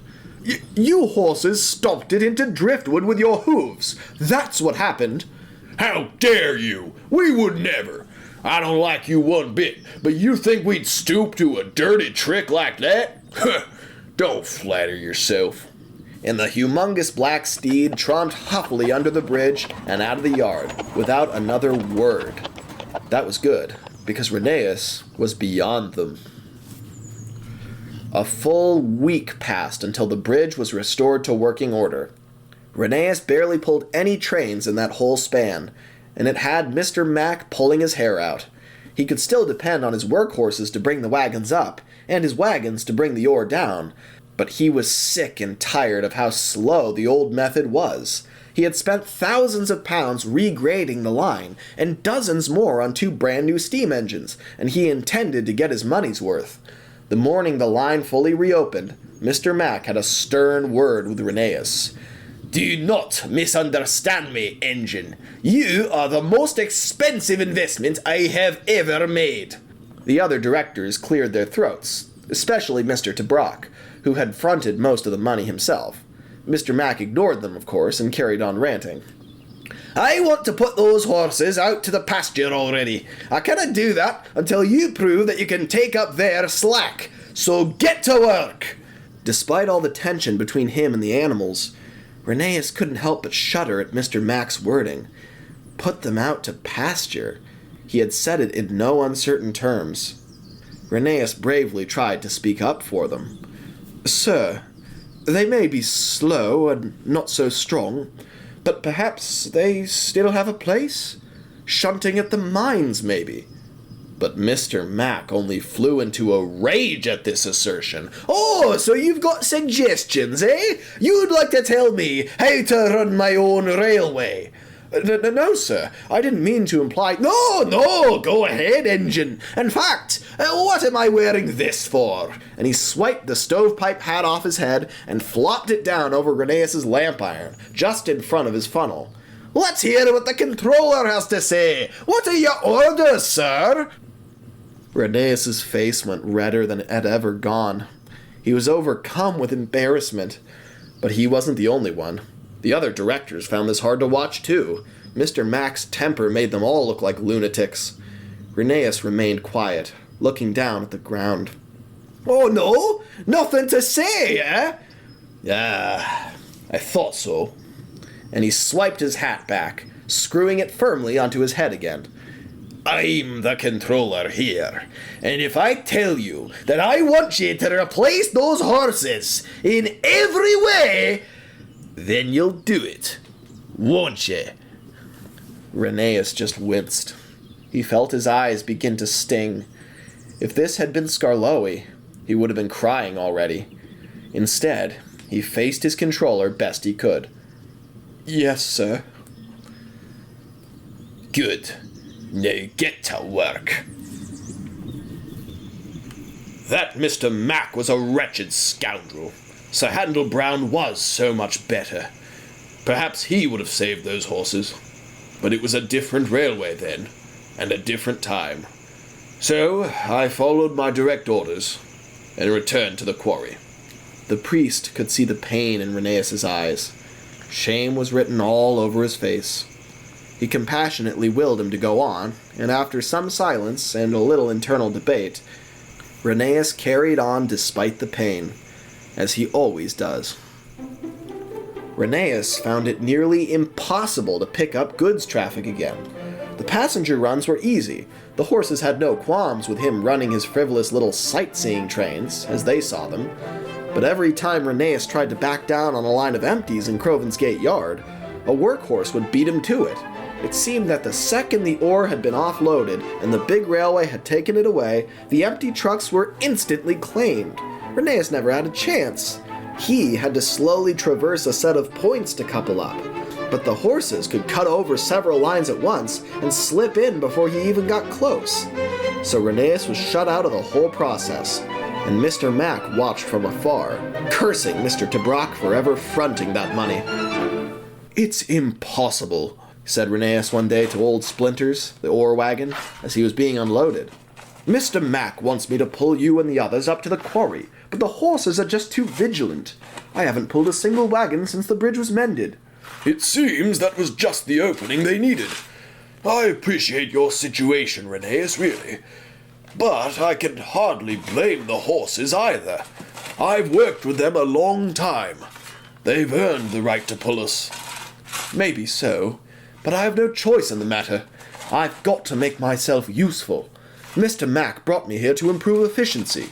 If I don't find a way to do that, he might do away with me altogether. Not to mention Skarloey. Yes, it's quite a dilemma. Rheneas considered his options. He thought hard for several minutes. Then, suddenly, it came to him. I have an idea. In fact, I think it's the only idea that'll work. Oh? Well, let me hear it then. Those horses will never let me pull you wagons up to the quarry. But, if I try and pull you down, they won't stop me.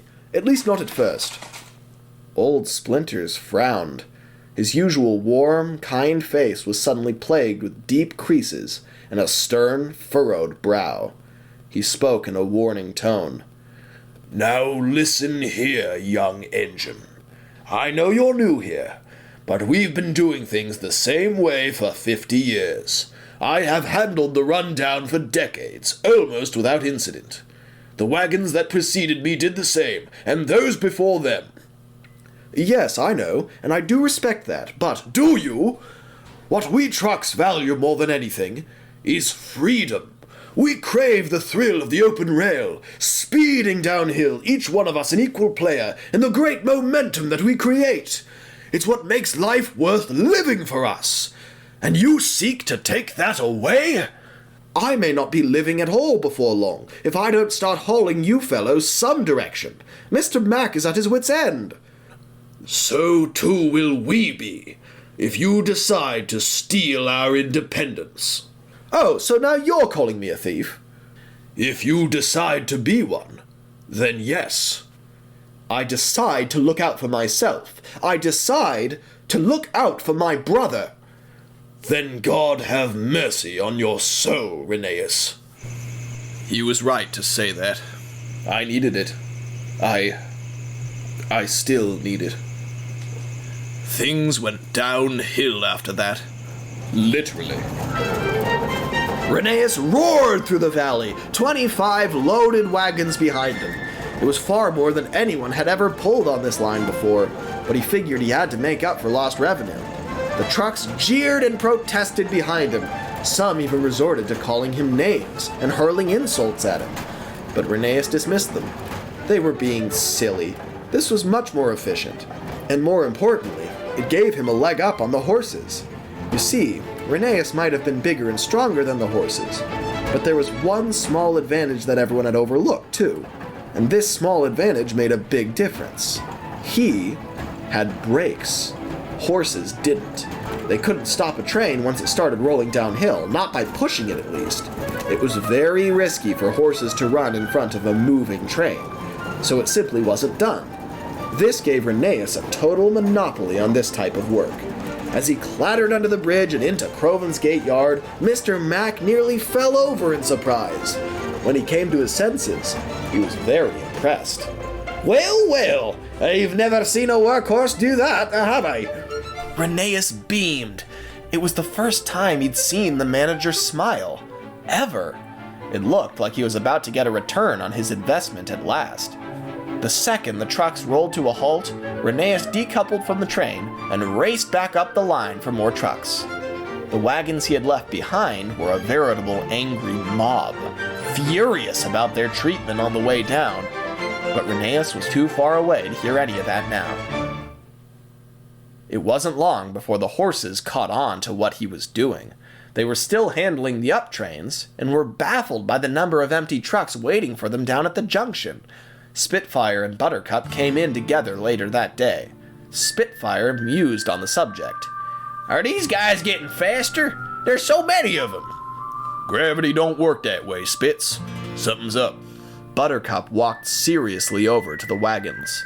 He stopped in the middle of the yard, surrounded by the old carts on all sides. They were still rambling and raving. None of them took notice of Buttercup, until he leapt to his hind legs and belted out a fearsome Listen up! This yard is more truck than track, and I want to know why. How are you fellers piling up so fast? The trucks didn't hesitate to rat Rheneas out.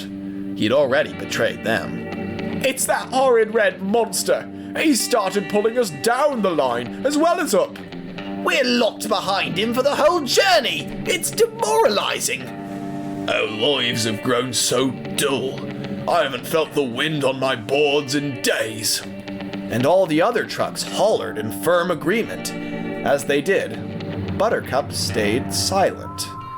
He surveyed the yard of angry trucks, the same trucks he had been pulling up the line for the last 25 years.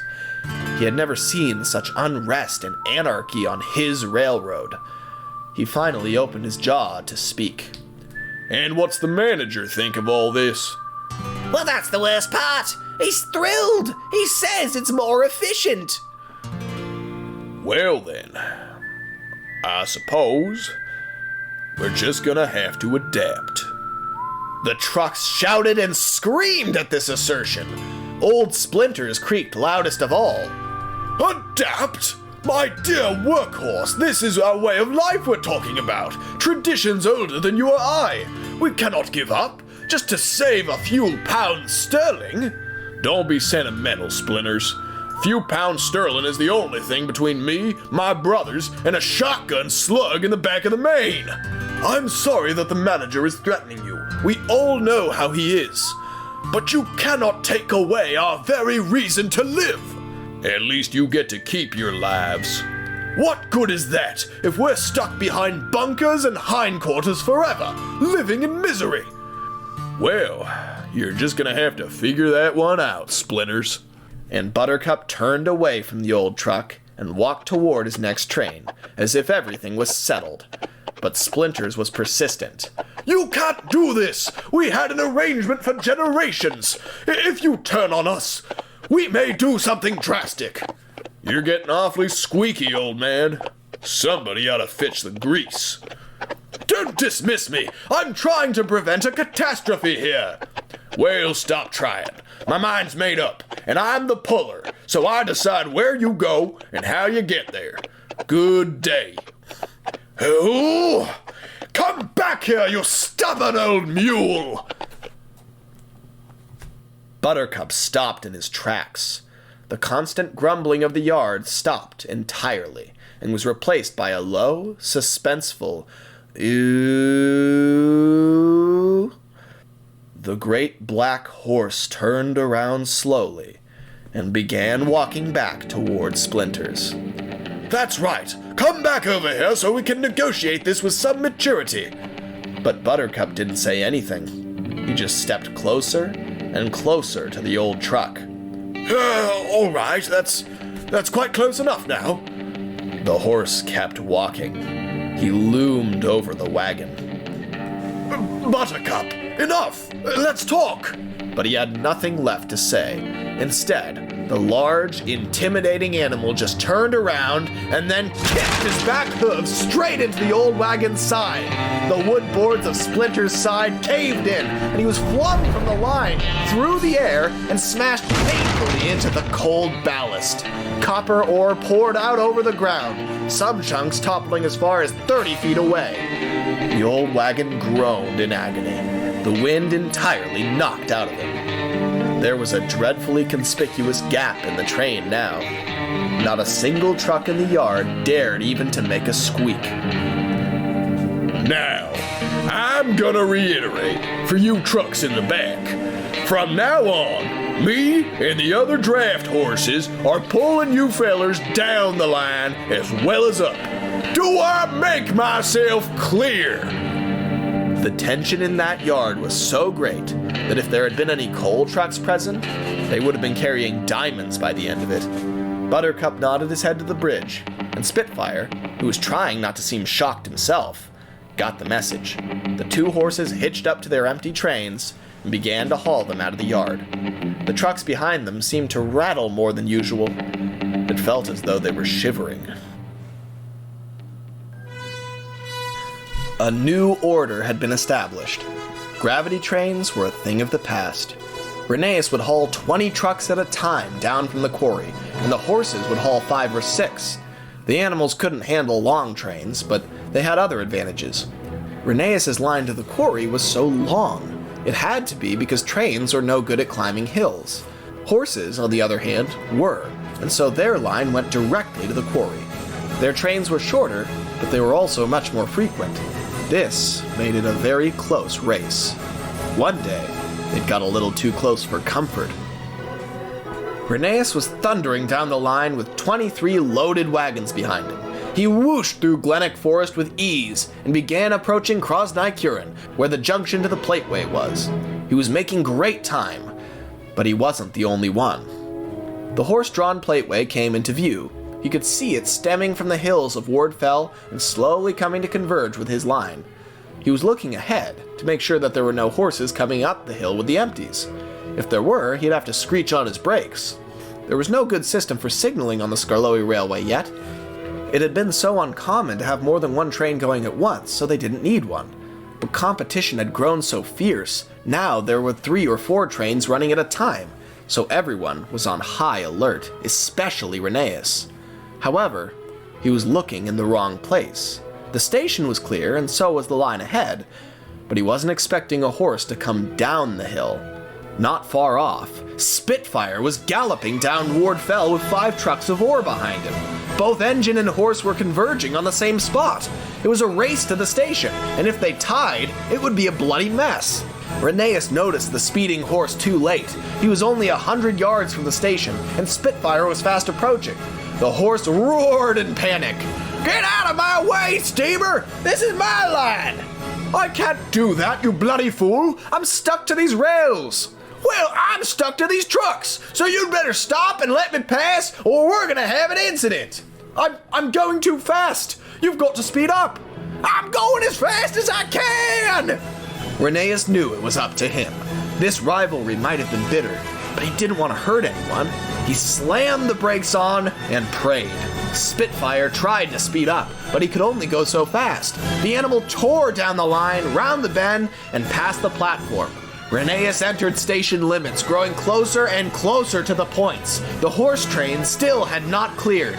Rheneas shut his eyes, and then he heard the points clang back in his direction. He looked at the train ahead of him.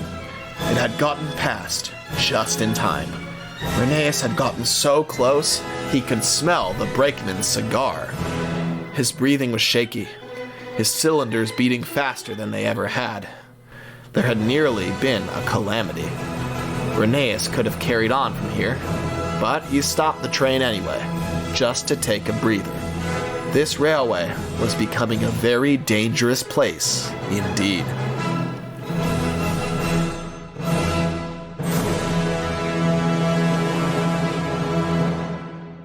When Rheneas returned to the junction, he tried to tell Mr. Mack what had happened, but it was no use.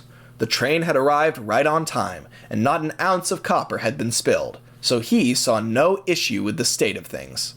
The second the man turned his back, Rheneas's polite smile disappeared, and he glared ruefully at him. Mr. Mack had been so pleased with Rheneas's runs down from the quarry, he decided to establish a secondary shed up by the lake. Rheneas had mixed feelings about this. He loved the peaceful lake in the woods, but he didn't like the idea of sleeping so close to the quarry. He'd seen what horses could do to a bridge in the dead of night. He shuddered at what they might do to him. Still, the plans went ahead, and Rheneas was sent to deliver construction materials. He brought bricks, mortar, timber, and most importantly, heaps and heaps of coal. The lake would provide an abundance of water for his tank, but that wouldn't mean anything without a constant supply of coal to burn in his firebox. It was quite an odd train, not like anything he'd pulled before. The trucks didn't seem to like carrying coal. It was dustier and more grainy than copper ore, but they came quietly all the same, in the desperate hope that, if they behaved, maybe Rheneas would let them coast back down on their own. Rheneas arrived at Skarloey station just as the clock struck noon. He separated out the train so the men could get to work. The timber and bricks went to the building site. The engine shed would go next to the carriage sheds, and had a lovely view of the lake. Rheneas had to admit he was warming to the idea. He left the construction supplies behind and went back for his coal trucks. But when he returned to the siding he had left them in, they were gone. "What tomfoolery is this? They couldn't have rolled back down. There were buffers in the way." Rheneas struggled to find an explanation, but he wouldn't have to think long. When a loud, triumphant bray echoed out of the quarry and through the forest, Rheneas realized who was responsible. Buttercup! He wouldn't, but he would. The horse had stolen all 5 wagons of coal and dragged them down to his quarry. With the utmost annoyance, Rheneas rumbled down into the quarry to confront the unwieldy animal. When the engine poked his funnel past the cliffs and gazed down at the quarry workings, he was appalled at what he saw. There was Buttercup, doing circles around the tangled web of old mine tracks, trotting gleefully around to amuse the other horses. He was surrounded by 8 of his brothers and sisters, who all snorted and snickered in their gruff, grunty way. It was all a big joke, and it was on Rheneas. "What are you playing at, you wretched creature?" Buttercup skidded to a halt, and craned his neck to look up at the engine peering down from the quarry entrance. I heard about your little stunt the other day. Nearly ran my brother right off the road. I figure you can't pull a stunt like that again if you ain't got no coal. I meant him no harm. I just wasn't expecting him. First you horses steal my idea about the downhill journeys, and now you steal my coal. Is it any wonder that I'm caught off guard? Fancy you calling us thieves. You're some fine piece of work, steam train. A fine piece of work I am. From Fletcher Jennings, no less. Like that means a damn thing to me. And he ran around in circles a few more times, which got quite a laugh from the other horses, and some of the men, too. Rheneas was not amused. Stop fooling, you silly animal! I'm due for a passenger train in 10 minutes! Aw, a pity. If only there were another way to get around. Something more romantic, exciting. But gee, I just can't think of anything. You petty brute! And Rheneas began to descend to the horse's level. The great horse just snorted and heaved the coal trucks away from Rheneas. He kept yanking them back, further and further away from his steam-powered adversary. Bring those back! I'll grind to a halt without them! That's the idea, steam train! And he galloped round the bend and disappeared from view. Rheneas had no choice but to chase after him. The track took him into a narrow gorge, around a very tight curve. Skarloey's little wheels would have cleared it fine, but Rheneas' long wheelbase ground dreadfully round the tight bend. He only made it through by the skin of his flanges. As he came round the bend, he began to notice that the quarry walls were getting brighter.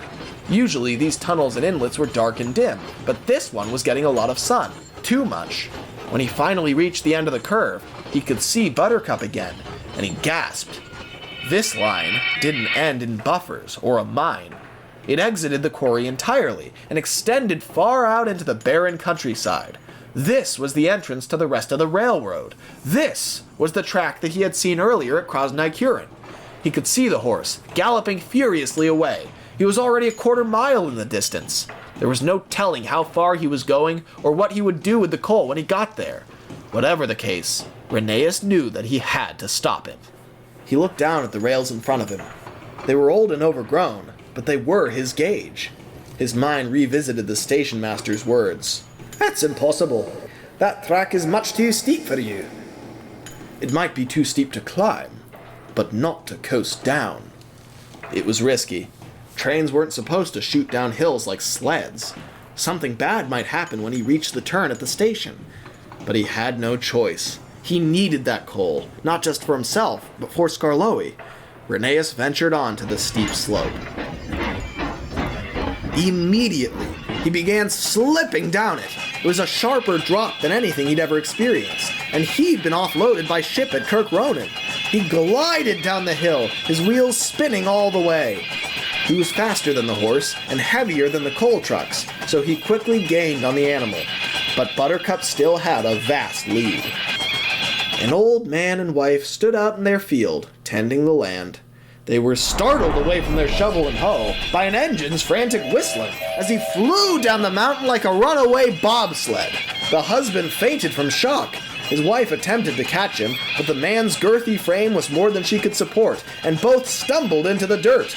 Rheneas kept sliding.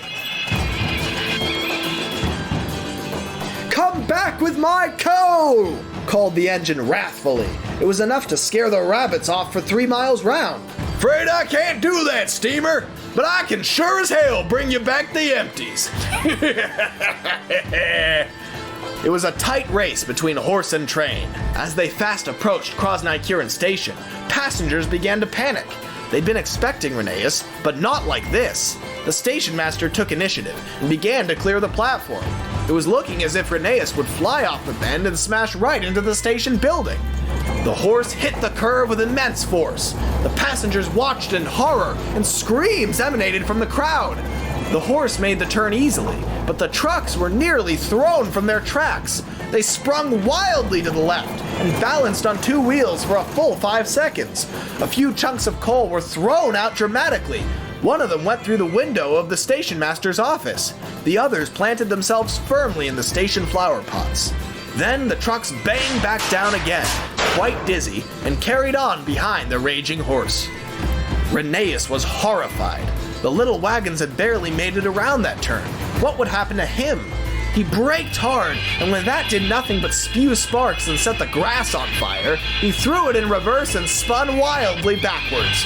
It slowed him just enough that when he finally hit the curve, he managed to stay upright. But his large frame hung over the side of the sleepers, and he cut a large gash out of the station platform. Bricks went everywhere. More screaming from the onlooking passengers. Rheneas now had a full beard of brick adorning his running plate, and his boiler was coated in a fine red dust. But he carried on, and once he was on the straightaway again, he picked up speed and continued giving chase. The people at Croven's Gate were next to be disturbed from their regular activities. One moment, things were quiet and peaceful, save for a single S&M engine pushing trucks around in the big yard. But the next moment, a vengeful horse manifested, roaring under the bridge and into the railway yard. He set his sights on the wagon turntables, where the narrow gauge yard ended and the Sodor and mainland tracks began. Perfect! He raced at the greatest possible clip towards the edge of the yard. The standard gauge tracks set much lower than the narrow gauge ones did, so there would be a tremendous drop when the wagons rolled off of it. At last, his hooves touched down on the turntable, and that's when he yanked hard to the left, and with a mighty and swift movement, he broke the old chains in midair, cutting the wagons free as they flew off the edge. At that moment, Rheneas whooshed under the bridge, only to see Buttercup's dastardly deed in motion. It was too late. No! All 5 coal trucks soared off the rails and dumped their tons of coal all over the main line of the Sodor and Mainland Railway. It was a horrible mess. Some of the trucks lay upside down, and even those that were right side up couldn't tell the sky from the ballast. Disturbingly, despite the disaster, some of them were laughing. But it wasn't normal laughter, the kind that they bellowed out when they were coasting safely downhill under their own power. It was a broken, inane cackling, like the wreck had knocked loose a few too many bolts. But the trucks were the least of Rheneas' concern. He was still sliding, and despite the brakes being hard on, he was about to go the way of the wagons. It took every ounce of strength he had to stop his wheels turning and fight the momentum. With one great final effort, he managed to halt himself over the wagon turntable. When he finally came to rest, his front wheels were hanging over the retaining wall. If he hadn't been so long and well balanced, he would have been face down on the standard gauge sleepers. He shot a nasty glare at the horse, who was cantering proudly in, of all places, Rheneas' engine shed. And then, just to hammer the point home, the wretched animal relieved himself, right on the tracks that Rheneas slept, and marched away, back under the bridge, and off to the quarry again, to continue his work. That bastard horse. He needn't have gone that far. The priest had to call upon the Almighty to give him the strength not to burst out laughing. He urged Rheneas to continue, and of course, he did. The trucks were scattered across the main line, and Rheneas hung helplessly over the wall. But the worst was yet to come. A very large engine, so big she even had a tender behind her for the coal and water, was inbound from Kelsthorpe Road with a passenger train. Upon seeing the blockage ahead, she hooted her deep-toned whistle helplessly, but it was no use. She could never stop in time. The trucks were small. They wouldn't do much damage to her. She might not even derail. But the trucks themselves? Well, they were merely wood and rusty brackets. Fragile, defenseless. Rheneas dangled down, staring at the poor trucks.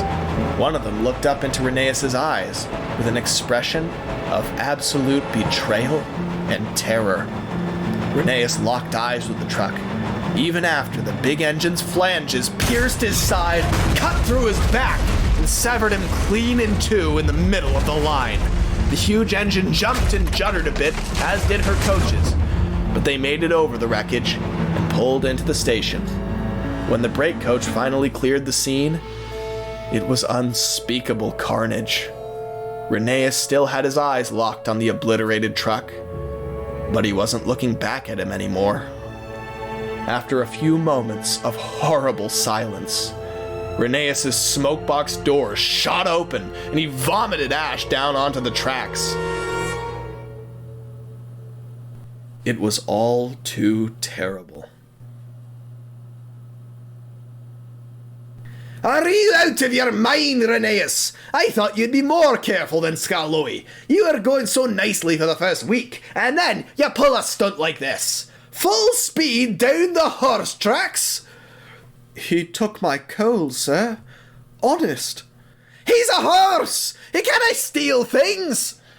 But one of the other directors spoke up. I was at Krosny when it happened, sir.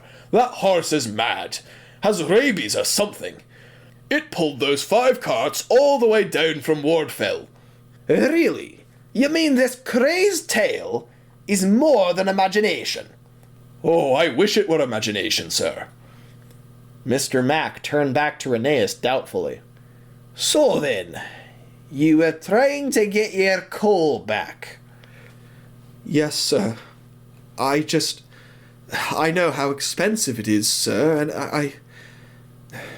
I didn't want our railway to lose money. Mr. Mack seemed to respect this remark, but he tried not to show it. He scowled and rubbed his mutton chops. Then he swung round frightfully to one of the other directors. I told you this would never work. Transition gradually, you said. But we cannot have both at once.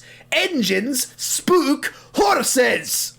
For once, Rheneas found himself agreeing with Mr. Mack, but the man could never realize just how right he was. The trucks were not happy. Old Man Splinters stood in the middle of the quarry, squeaking so loudly that it would take all the oil in the Atlantic to shut him up. 5 of our brothers, caught in the crossfire of this bloody feud. We can't stand for this. It's a repulsive affront to our very kind. Yeah, absolutely, that's right. Yes, you're right. That's definitely the case. Crimes against Stoop is low! All the trucks cheered in unison. Another one spoke up, with feeling. This never would have happened if we were allowed to just coast down to Crovan's Gate ourselves, like we always have. Hear, hear! That's the truth That's right right. there. This steam-powered machine thinks it can take away our right to move ourselves? Drag us around wherever he pleases? Well, this is what happens when we let engines push us around! Yeah, that's right, yeah! Right, Certainly. And the horses aren't much better. We used to have an agreement. They pull us up and we come down on our own. But now that Buttercup yanks us around from town to town like we're an old farming plough. All to prove a point to that wretched steamer. Yeah! Yeah! We've got to do something about this. We ought to do to that locomotive what he did to us. Yeah, we should chase him and bump him and throw him off the rails. The trucks cackled and schemed and rambled, talking over each other with as much excitement as vengeance. But all the while, old Splinters was silent. He thought inwardly, and at last made his own thoughts known. Trucks! Wagons! We must proceed with caution here. I know that revenge sounds sweet now, but if we go down this path, we may set an irreversible precedent.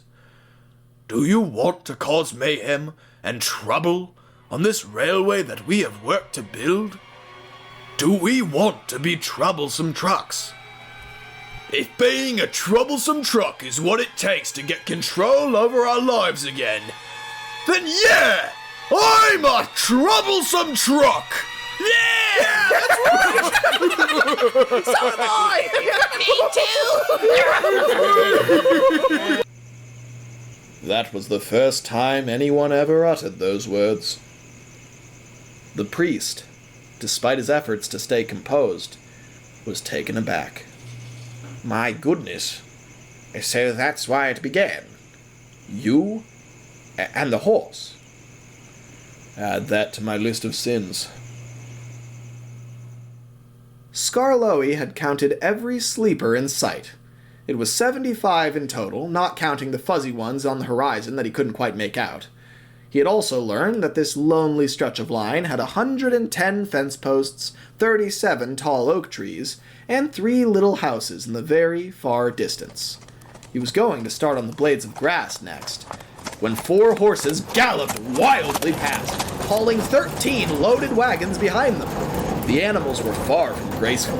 They seemed to hurl themselves forward, rather than leap elegantly from sleeper to sleeper. They looked and sounded exhausted.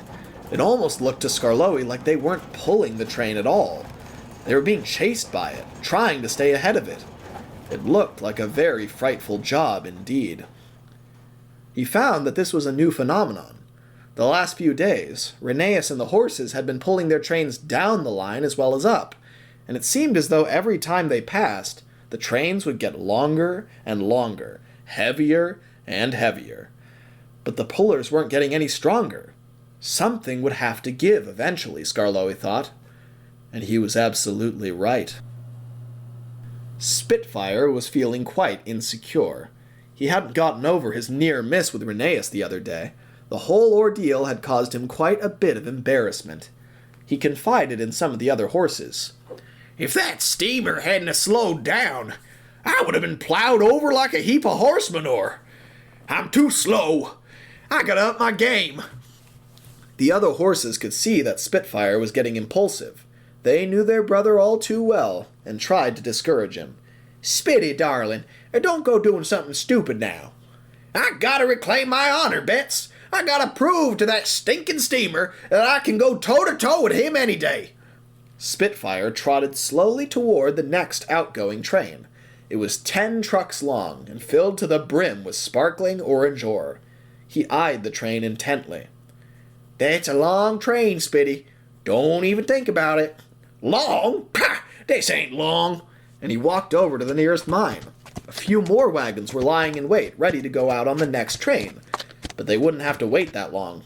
Spitfire bumped his huge snout against the back of one of them and walked it over to the back of the train. Then he collected another, and another.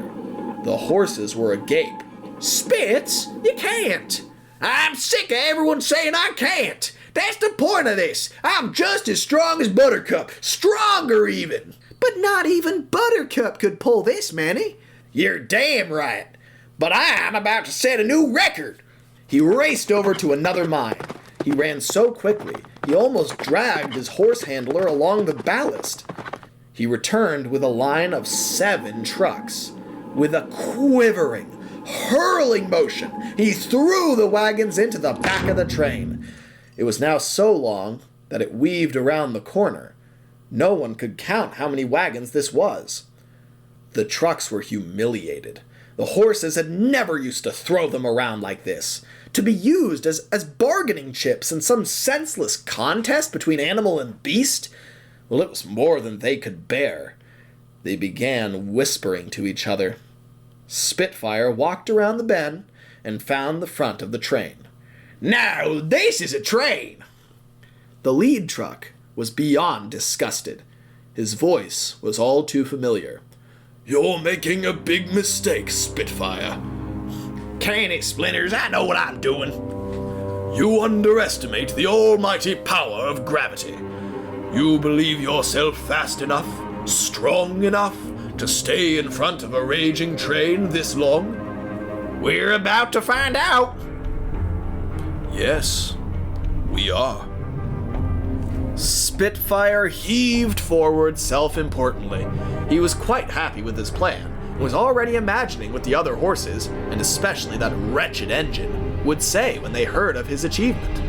But those thoughts quickly left his head when the train jerked forward much quicker than he expected. Every wagon in the consist willed themselves forward down the slope, and at once, Spitfire was forced to start walking. Seconds later, running. There was no backing out now.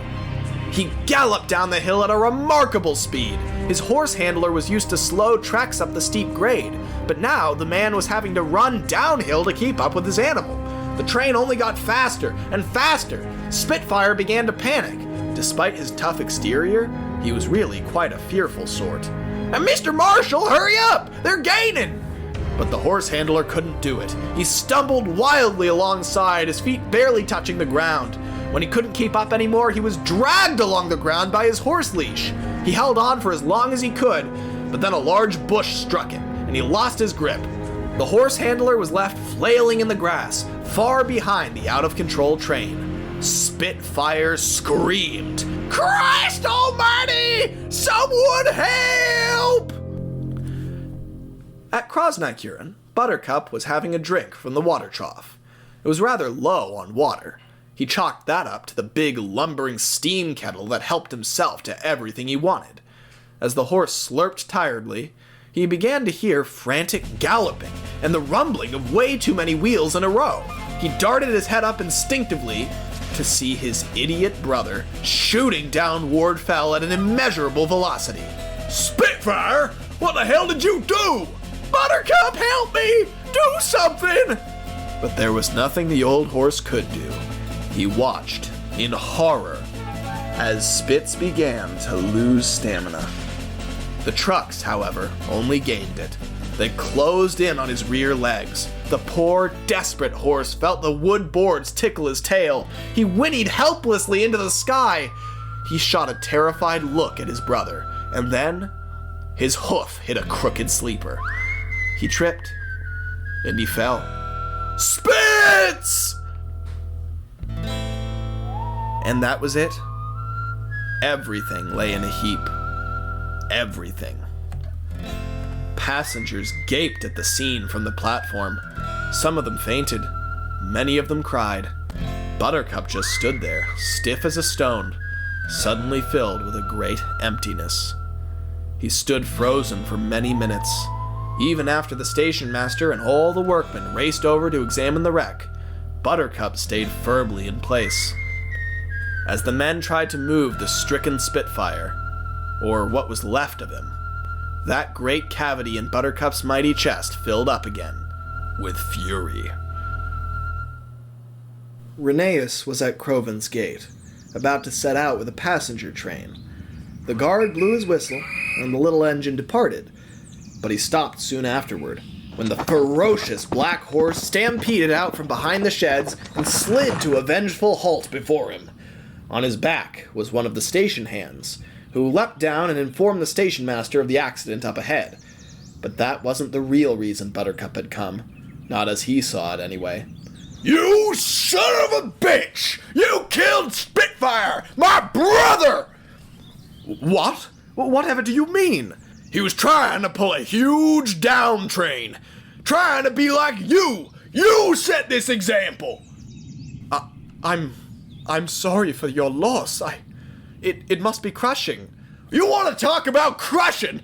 How about all those trucks all piled on top of him? He never stood a chance. You can't blame me for this. It was the trucks. You put him up to it! Please, let's just take a deep breath and think this over. That all you ever do is think? Do you feel a damn thing? Of course. Oh, really? Because while I'm working my hindquarters off for my brothers, yours is rusting away in some siding. How can you slay my brother, who I love so much, and not even pay a lick of attention to yours? Rheneas didn't respond. He was angry, furious, but he didn't have a good answer, and he never spoke without a good answer. Indeed, he hadn't been to see Skarloey in days. His brother had wanted him to stop by his siding, to console him and talk for hours, have an outpouring of feeling and affection, but Rheneas didn't do that. He had stayed laser-focused on the journey ahead. He had work to do, a mission to accomplish. He didn't have time to worry about Skarloey's feelings. But I do care. A lot. Then why do you never even talk to him? Because I'm too busy saving him. He needs a line to run on when he gets out of that siding, and if you horses have your way, he won't have it. We need a line too! Well, we can't both have it, now can we? Both horses, iron and flesh, breathed heavily, filled with rage. "Well, you're damn right about that." And the horse galloped round in a circle, kicking a humongous dust cloud into the engine's face. He bolted under the bridge and was gone.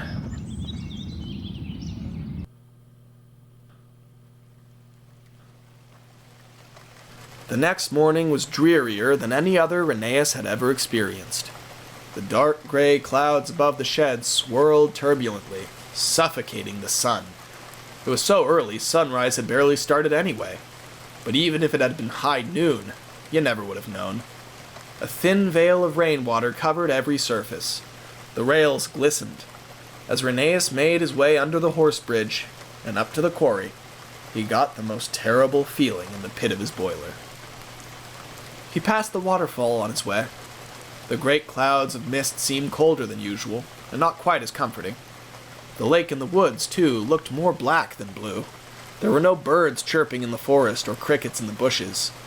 It seemed as if every creature, large and small, was poised, waiting for something to happen. Rheneas entered the quarry. It was 6 a.m. when Rheneas arrived for work. The quarry was empty and quiet. He was alone, except for one rugged black steed with a scruffy silver mane. "You never quit, do you?" "No, and I never will." "That loser brother of yours gave up on the first train. Maybe take a few pages out of his book." At least my brother could keep a level head.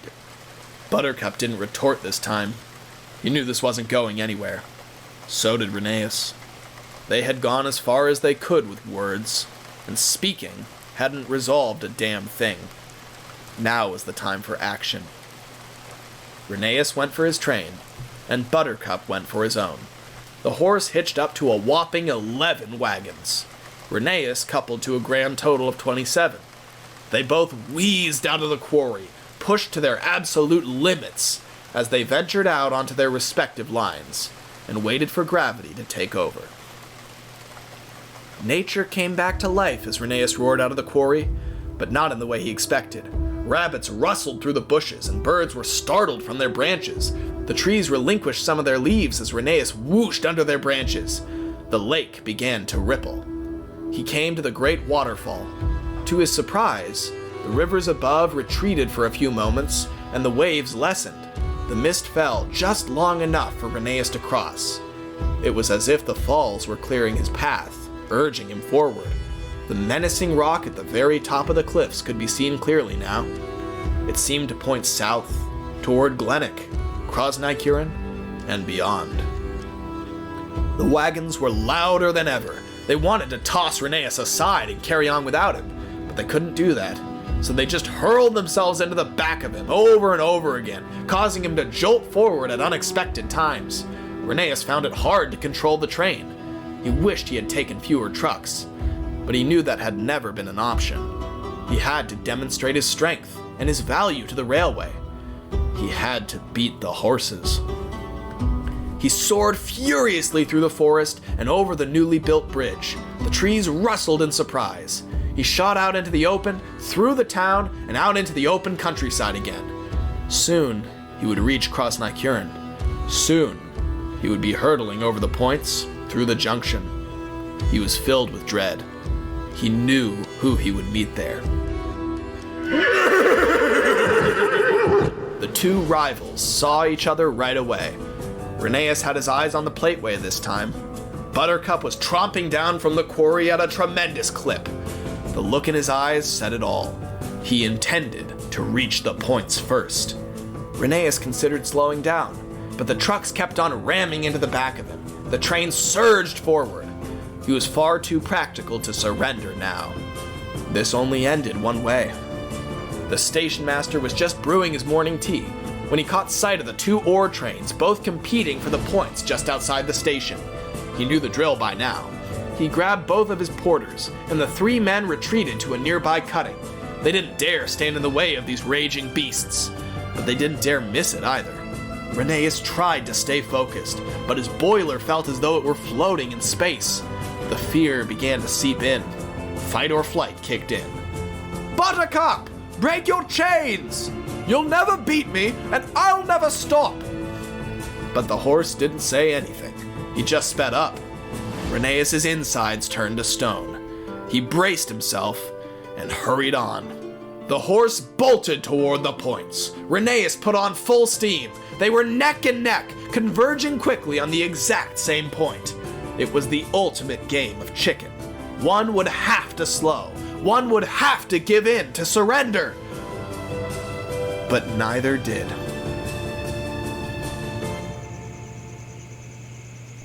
Rheneas stared into oblivion. He addressed the priest.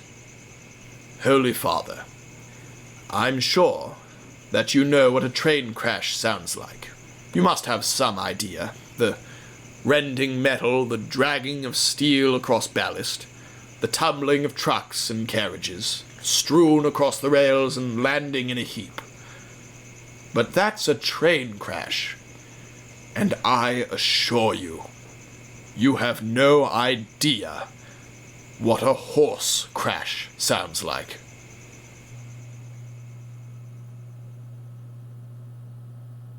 In the strictest terms, Buttercup won the race. He reached the switch first and set hoof on it, but that's as far as he got before Rheneas came plowing into his side.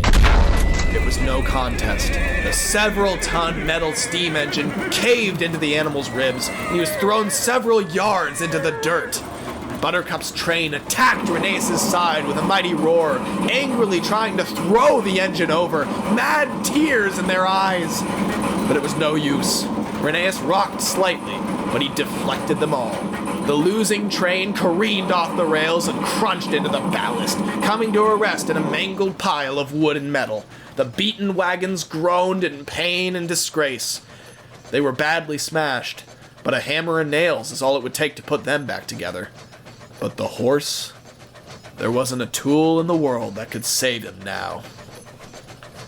Rheneas screeched on the brakes.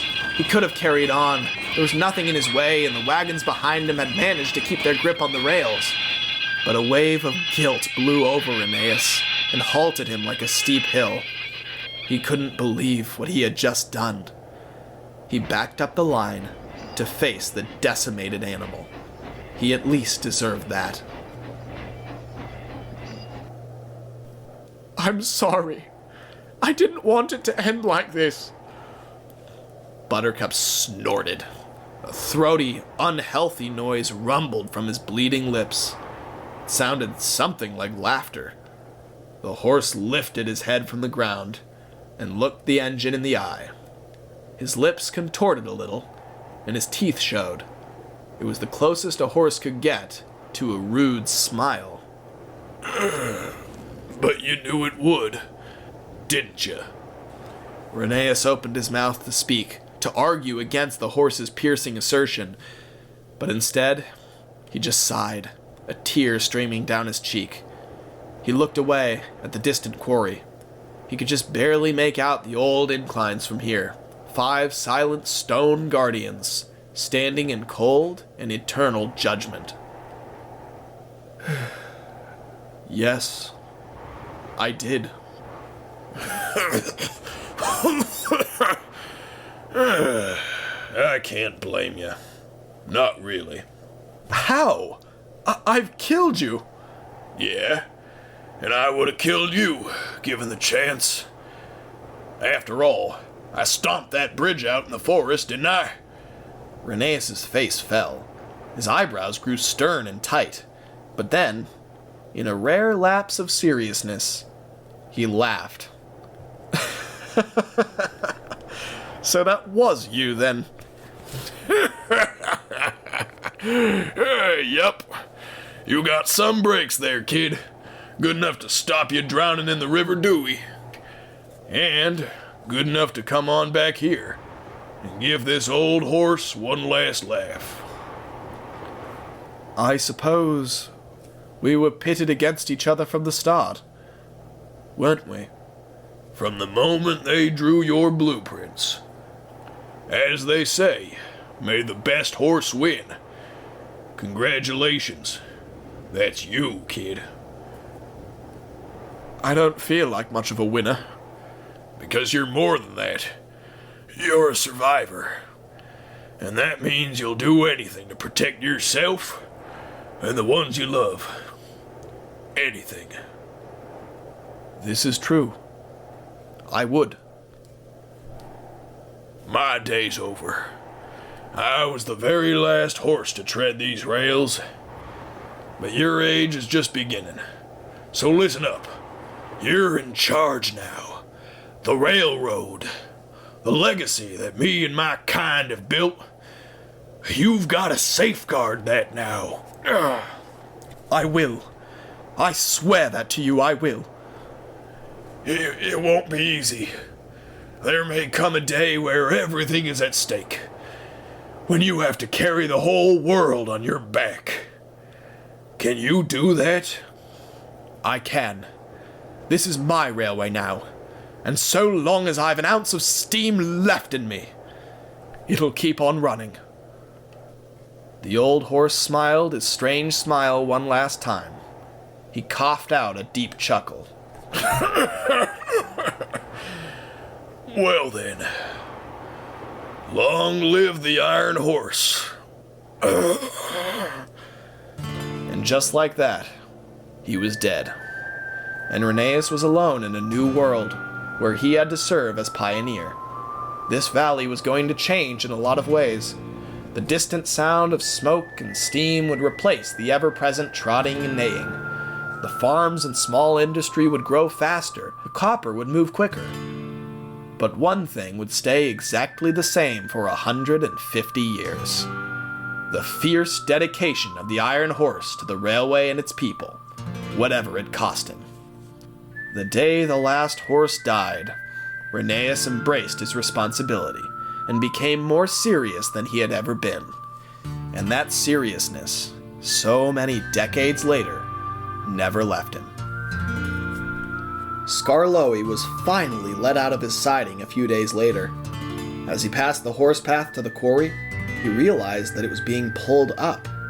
He noticed the horrible skid marks on the dirt and the little bits of broken wagons. A torn saddlebag still lay on the ground. "What happened here? Why are you pulling up the railroad?" The workmen just shrugged at each other in acceptance and gave the honest truth. "It's over. You engines won." The plateway was gone shortly afterward.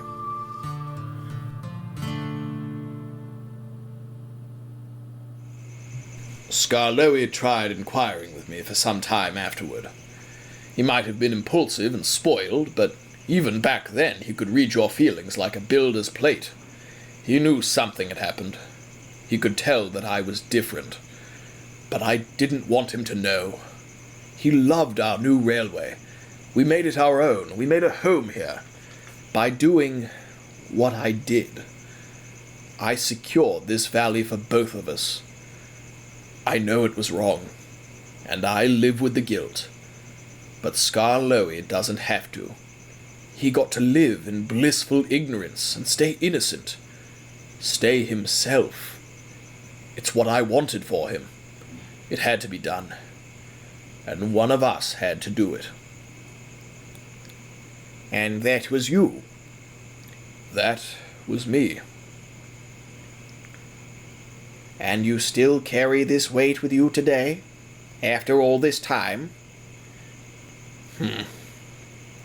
Sometimes people inquire about me and Skarloey being brothers. They wonder why we're not identical. They point out his saddle tank, that's the big difference. But the truth is, I do have a saddle. I always will. I understand. And so does God.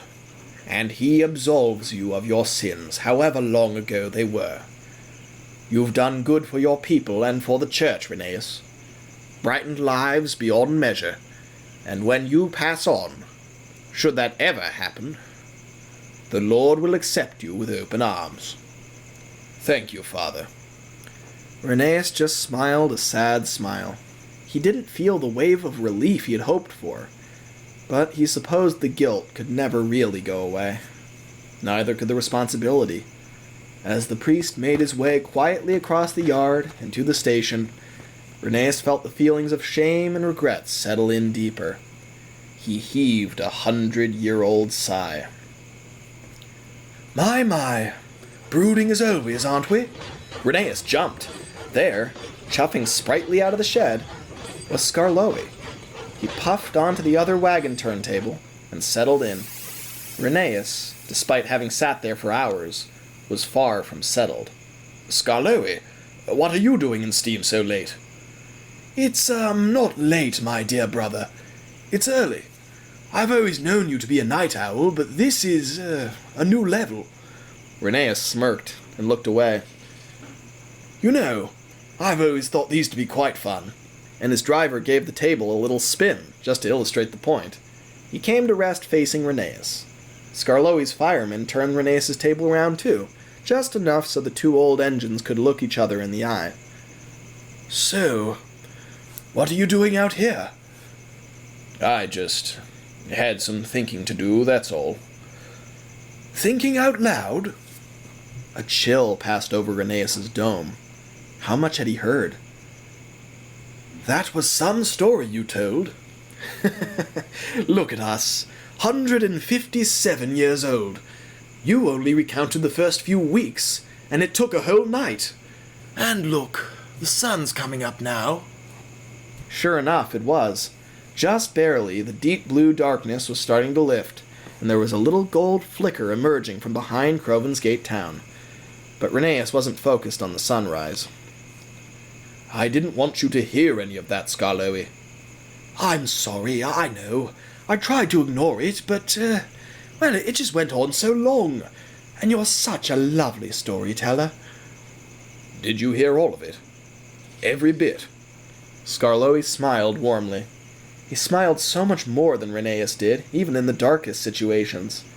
His little smile twisted into his cheek a little, as he thought about what to say next. I know you think of me as your kid brother, and I don't mind it.